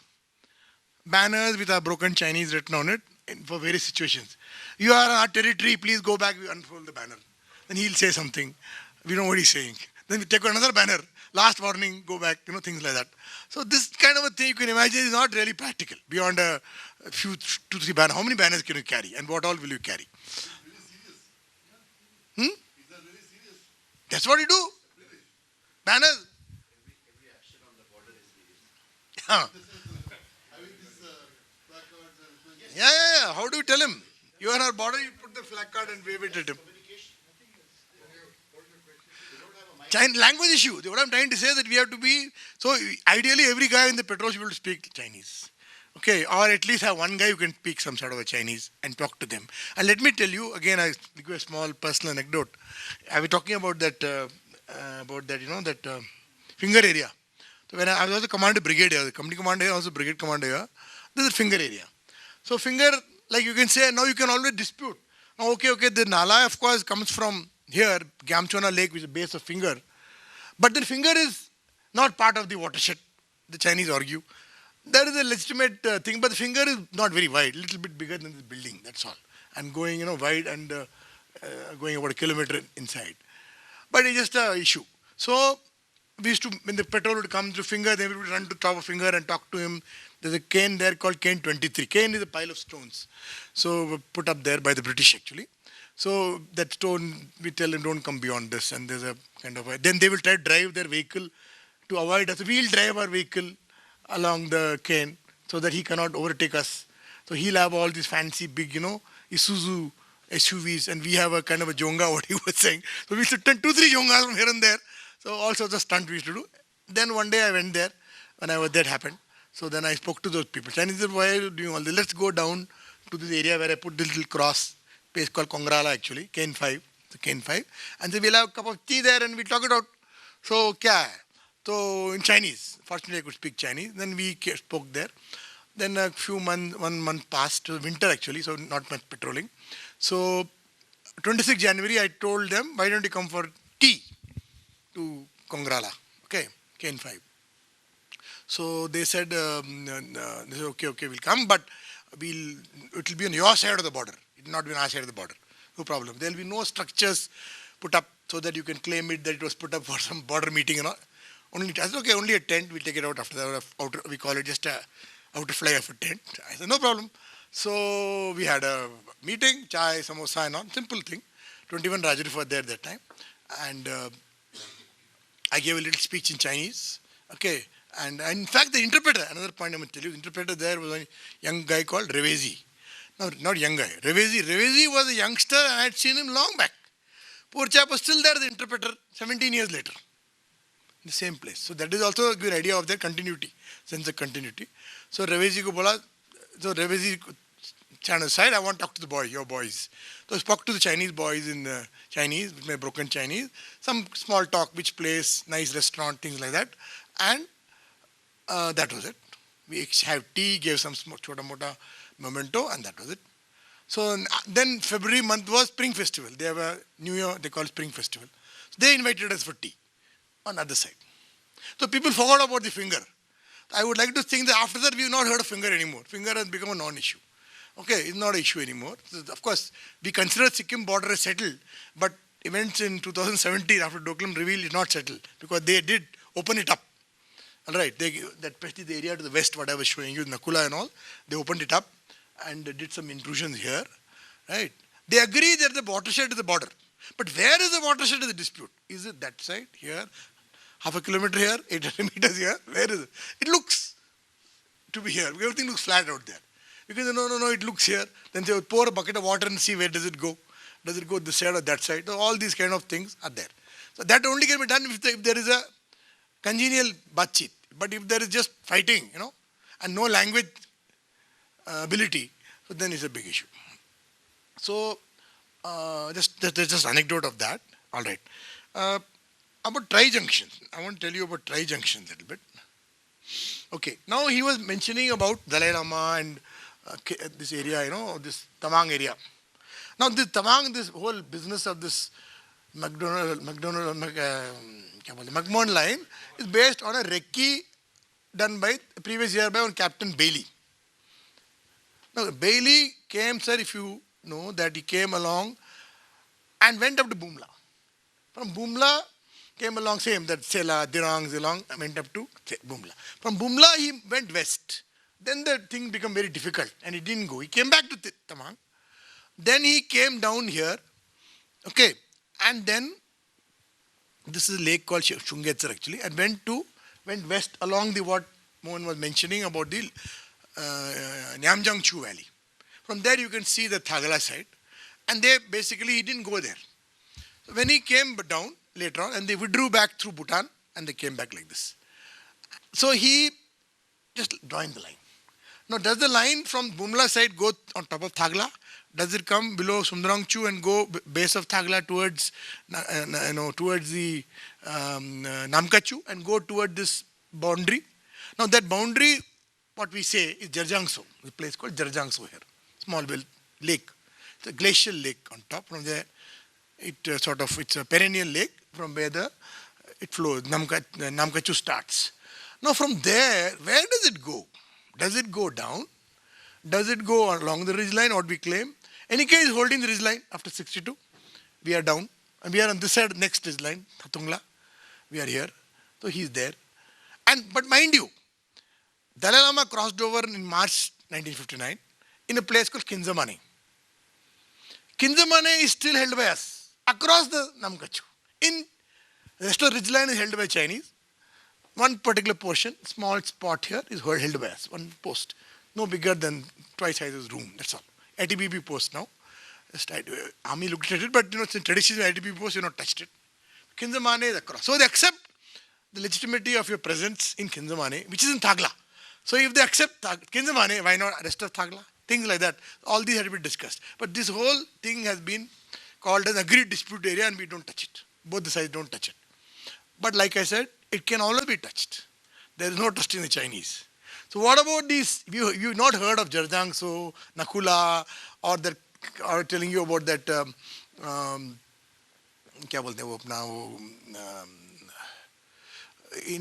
eastern tri-junction with Nepal. We've not heard. But they can be opened anytime. Yeah. Lipulek is, of course, that side. That is separate. That is on the western side of Nepal. I'm talking eastern side of Nepal. Kanchenjunga wala. Either. That area also is not, and they are not permitting people to climb Kanchenjunga. That suppose they start permitting people to climb Kanchenjunga tomorrow, then what happens? Like I said, we don't have any presence there at all. Right? Okay. So now, we have a 2012 agreement with them when we were discussing Sikkim that tri-junctions, wherever they are, will be discussed between three countries, all the three countries involved. Whether it is Nepal, whether it is Bhutan, we will discuss and resolve it, so tri-junction will not be touched.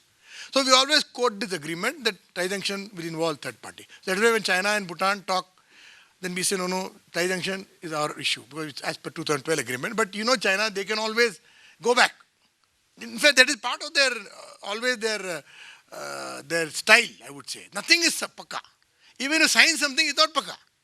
It is part of the process. They have no hesitation in simply repudiating it tomorrow. That also applies in business also. Sign agreement with it doesn't mean they accept it. It doesn't mean anything. All right. So if Doklam on the western side could become a flashpoint, what about this? And then he also mentioned about Sakting. Now this is Bumdaling Wildlife Sanctuary. This is Sakting. This is Tibet. There's a huge Bhutan in the middle. They're claiming this part. Because they say that it's all part of the same South Tibet part. And what is important, again what Mohan was mentioning, from here, see, all these mountains are very high, as you know. But there are some areas where the river cuts across the mountain. So you can just walk along the river and come without climbing any mountain. So here there's a Namjangchu, come like this, becomes Tawang, goes join Tawangchu, flows into, like this, what you can see here, flows into this river and goes all the way to the plains of Assam. So you walk from Assam, you can go along the river and get into Tibet without climbing any mountain. Similar thing is also in that area I showed you, that Chomo Lehri and all, that is where there's a Paro airfield of Bhutan. You can just walk through, you can drive through and go into, through Tremola, directly into Tibet without climbing any mountain. So there are many such places where there are important, where the roads are open throughout the year or the area is walkable, movable, there's no problem. So those are more sensitive areas, obviously. Right? All right. Okay, some couple of remarks about strengths and weaknesses on ground. So already I told you about this whole thing of high-tech warfare is not really applicable here. Okay, because of the sheer terrain and the climatic conditions. Maybe there'll be a day when you can see through all these blizzard and all, maybe. But till that day, it's all on man. So man has to be there, he has to be supported. And man to man, I can tell you, it is not just because I'm an army officer and I've served here, we are 100 times better. Because the soldier on ground there is a conscript. He's recruited for just 2 years. He does some kind of a tutamota training and he lands up there. And he is typically in an autocratic country, this kind of cannon fodder is sent to the border. The bosses don't come there. So that guy on the border is a untrained, stupid Jawan. So now that, when they have mean business, they'll bring some better troops for that. But ordinary guy is a no match for the Indian soldier. Okay, that is one. So whatever be the difference in technical ability, their cyber may be very good, they have fancy computers and all, it makes very little difference on ground because there is no computer there. All right. But what we need, again to reiterate, is real-time surveillance and ability to react in real time to any movement. Which brings me to this whole Galwan business. What did happen in 2019-20 when the COVID was there?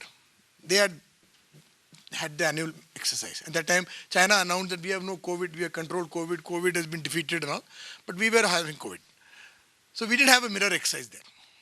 Normally we have a mirror exercise. We knew they are there. Maybe it was not a little casual or maybe COVID was whatever the thing. So the exercise was not there and they moved and they built up faster than us. And you have a situation which has taken place, right, which is there. So we have to be careful of such transgressions. After that, over the next 2 years or so, we have been able to work out, we have been able to work out, disengagement in these areas, Galwan, Hot Spring, Gogra, Pangong, so. And in 21st of October, in Depsang and Demchok, down below, these two. Other three are only, status quo. Hostilities are ceased. Only in these two new areas, Depsang and Demchok, we are going to do something called coordinated patrolling. What exactly coordinated patrolling? What does it involve? Will we have full access to the whole area we used to go before and how much will they come in? What will happen? Details have not been made clear. And Foreign Secretary also has clarified that where the previous agreements were there, those have not been reopened for the 21st October agreement. So even the Army Chief in his remarks in USA on 22nd October had made a statement that trust has to be restored first before we even start disengagement. Okay, then later on will be de-escalation and then will come de-induction, etc. But trust has to be restored first. So that goes to show that trust has not been restored. So just a word of remarks on that part.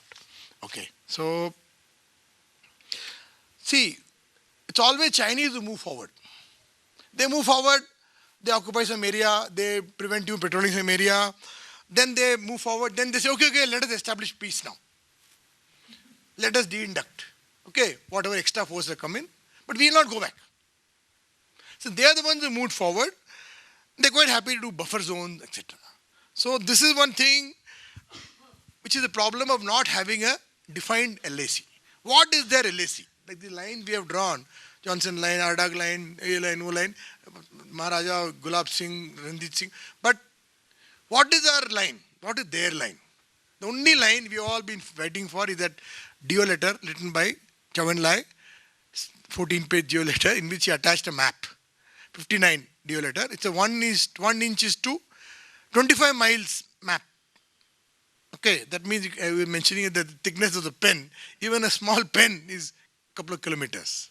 1 inch is 25 miles in the mountain. Just imagine how much that would be. And drawn, that's all we have got to show. And they have not exchanged. In one odd meeting, they had shown a map. And we had tried to take at least photo of that map or say, okay, just show it to us, we make a copy of it. They immediately withdrew that map. So we really don't know what is, and they never stated that thing, except saying things like entire South Tibet is ours, or these kind of things. And even in there, what he mentioned about Sinomap, their company Sinomap, which publishes these maps, you will find official, like a survey of India of theirs, survey of China, you can say. They also have different interpretations sometimes. So sometimes we tend to, your Sinomap there said this and this. Yeah, it's true. So Sinomap shown in some government building will be different from Sinomap shown somewhere else. So they're very clever in maintaining an air of deniability of everything, unless they don't give you thing in writing. Last point, in my opinion or in my understanding of China will set, as far as China is concerned, this border issue is no issue. It's just a way of keeping you unsettled. Since you are excited about the border, he's happy. You're excited, so you be excited, so he's happy about it. So he will settle the border when he is confident of his grip over Tibet. He's not confident of grip over Tibet. When he settles Tibet, he will settle with you. Whatever that means. Right? Till then he will let it hang. So we have to find a way of living with this reality. So only way we can find later is signaling to him, like I mentioned about the surveillance and all. In the surveillance issue, we have to signal to him that we are watching you, we know what you're doing. Convey it to him. Brother, why have you come here?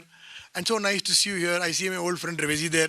You have to say things like that, and then you have to ensure that he knows that you know. Otherwise, if he makes a movement, then in our current unbalanced state of our national power, we cannot really throw him out. It's a brutal fact. So we'll have to manage situation, and the only way to control situation is to reach there first before he reaches. And then he won't throw you out. But if you don't reach there, then it's too late. Then it's difficult to manage, right? Okay. So is the settlement imminent? I don't think so. But we have to find a way of living with it. So that's all I have to say, sir. We can have question and answers.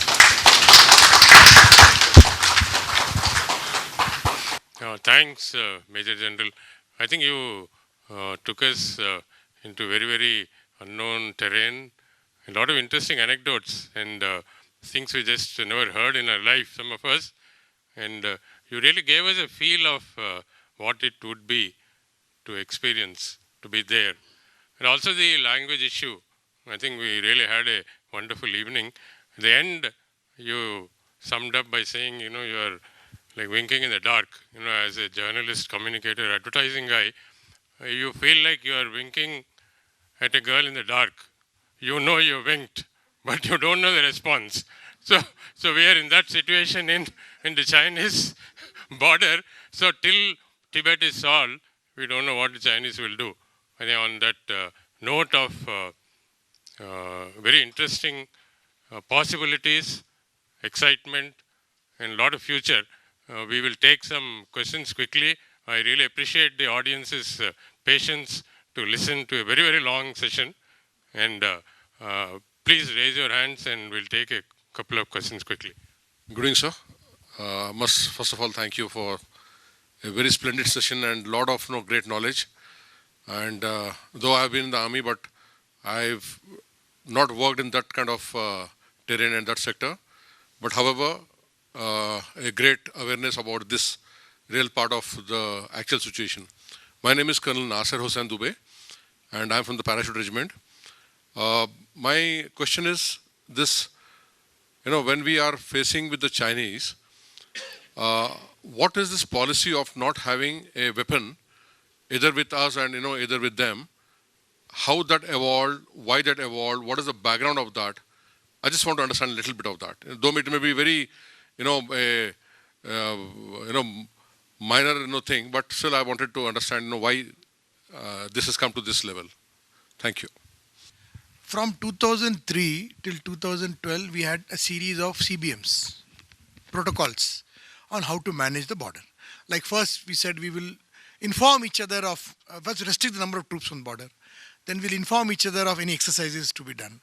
We will inform each other of not send aircraft very close to border. And any build-up is there, not beyond certain amount of degree, etc.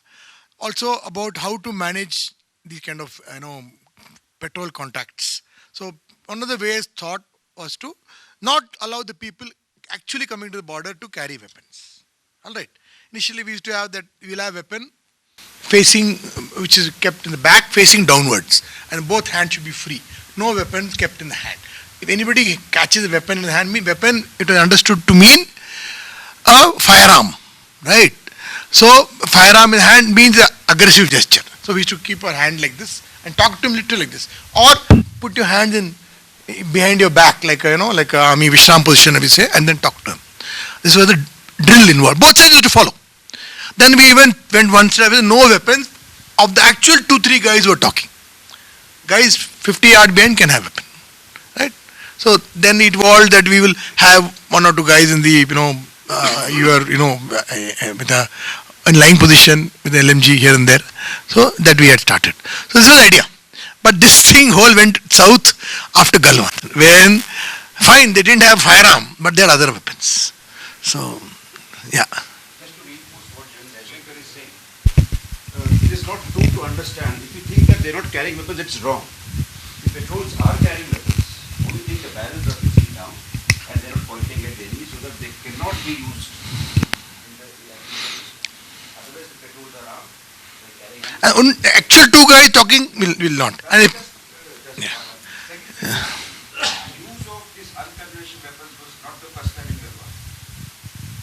It was happening over a period of time in the build-up to Galwan. So if somebody says that he was surprised, it is not. yeah, we used to have fisticuffs, Yangtze and all, very common. Pushing each other with hands in the back, but pushing. So, sir, again a counter question.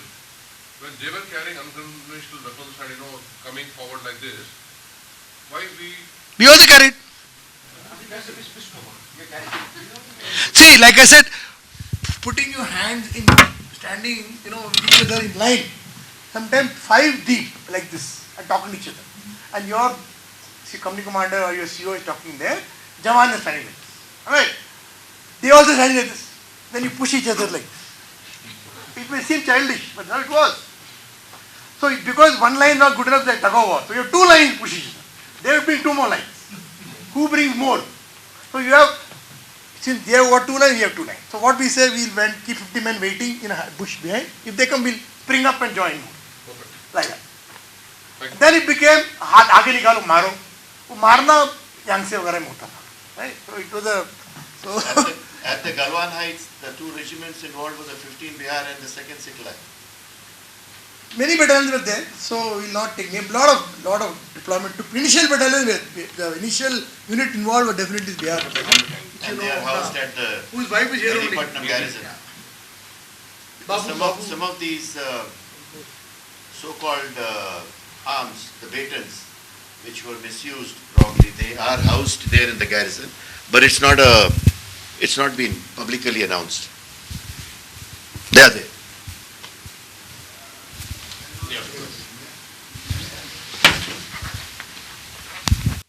Yeah, thank you, Mr. Mohan and General Jaishankar. I have a question. I've been to all these areas, Assam and, all those places.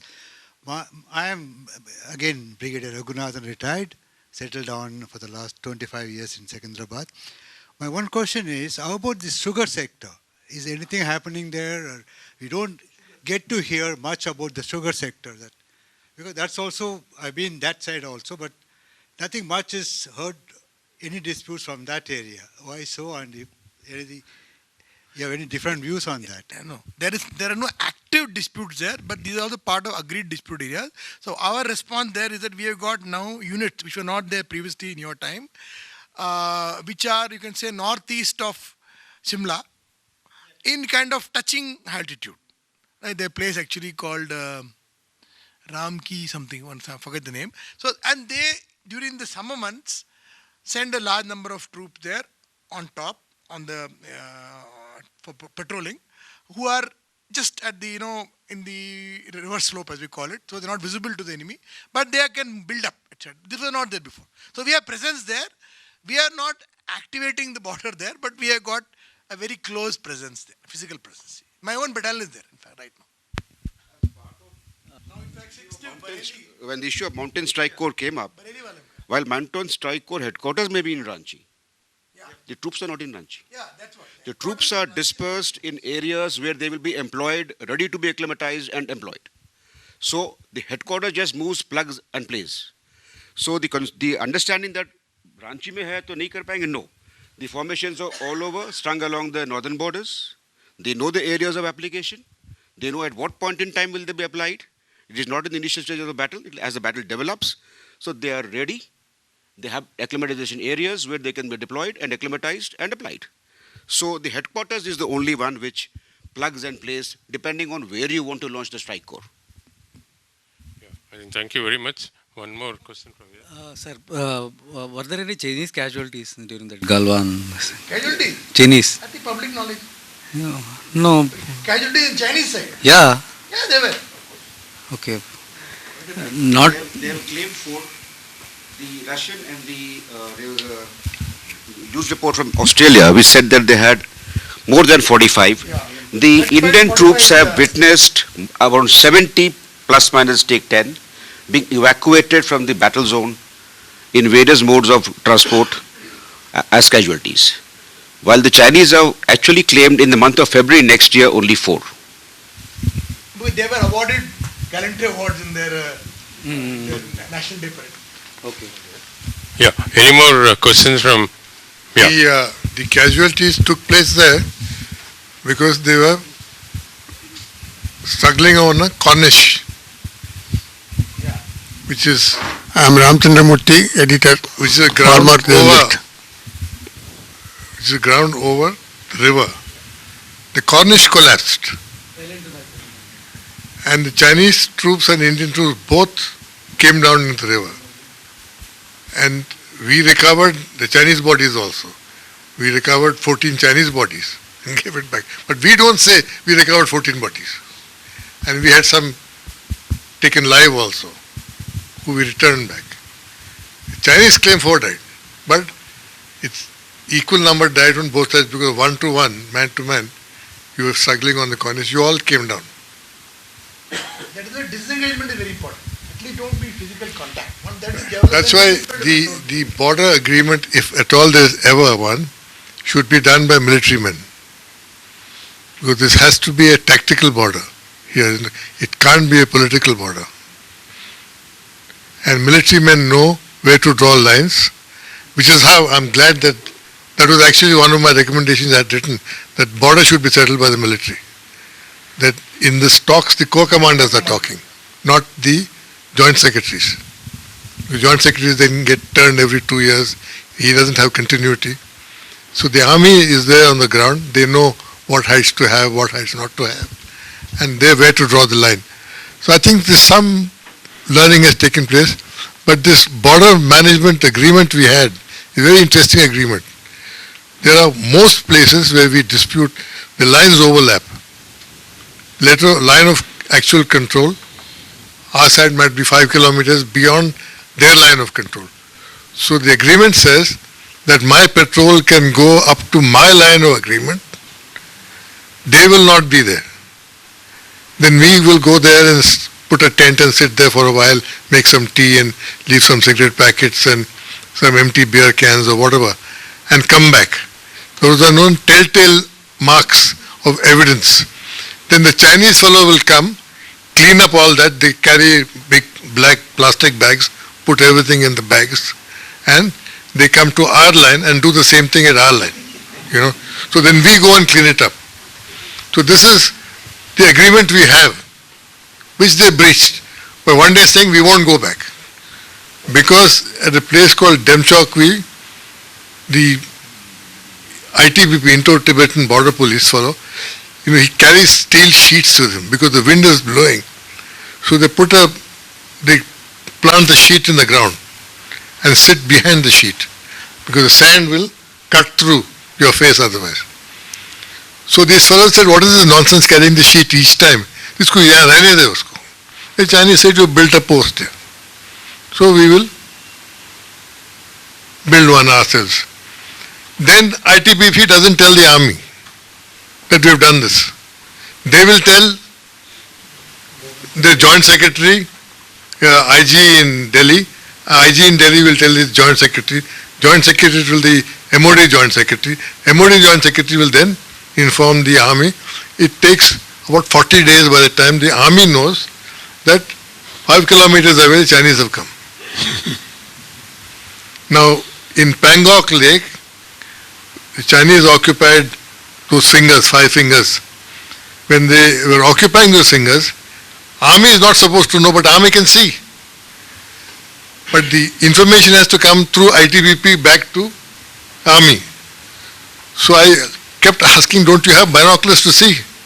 Of course you can see, but officially we don't know. Ladies and gentlemen, Modi government after it has come vis-a-vis before, has it made any great difference for the Indian Army on the borders? The movement, this is a good fair question, the movement towards improving the border infrastructure had started, and I think more on part of China Study Group also, there's a team which suggests improvement in the border and that has been implemented. And that has improved in pace, definitely. In certain areas like Eastern Ladakh, definitely a lot of infrastructure improvement. As a whole, is the defense services getting any attention? No. Like you already mentioned, we are at 1.8% of GDP or something. We are I think at the lowest we are ever in our last 25-30 years in terms of percentage. That may be because our GDP is actually grown substantially large. Irrespective. The quantum-wise it No, was irrespective. Either whichever measure you take. Okay. The Shao Kang villages which he mentioned in 2019, the Chinese announced, they gave a 30,000 rupees budget for that for 3 years. As a counter, India has said we love vibrant villages. Launched in 2020 February. The first year we didn't take off. Total budget is 5,000 crores. 30,000 crores, 5,000 crores. First year, zero budget. So you know where we are when it comes to actually implementing. If we don't actually follow through what we have in policy, we have very good policies. The problem is implementing. okay, yeah. I think on that note, I think about the protocols. The protocols, all these improvements finished in 2012. After 2012, we had no more. After Xi Jinping came to power, basically, the process of having better and better CBMs etc. went down. After nothing else. Yeah, I think on that note, the Chinese will come a long way from Shanghai to our borders. I think we have a lot within the country to gear up and ensure that we are strong enough to face this real threat. I really thank every individual in the audience for your patience, participation, questions, discussion, and I found a very learned audience who also intervened and added to the quality of discussion. I sincerely thank the speakers, Mohan Guruswamy for spending nearly 45 minutes to give a lot of history, and Major General Jaishankar for taking us to the ground, and some of us have been transported to some of the places. Thank you very much for a wonderful evening. A big clap to the speakers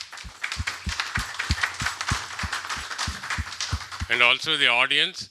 I hope you have a wonderful weekend and enjoy your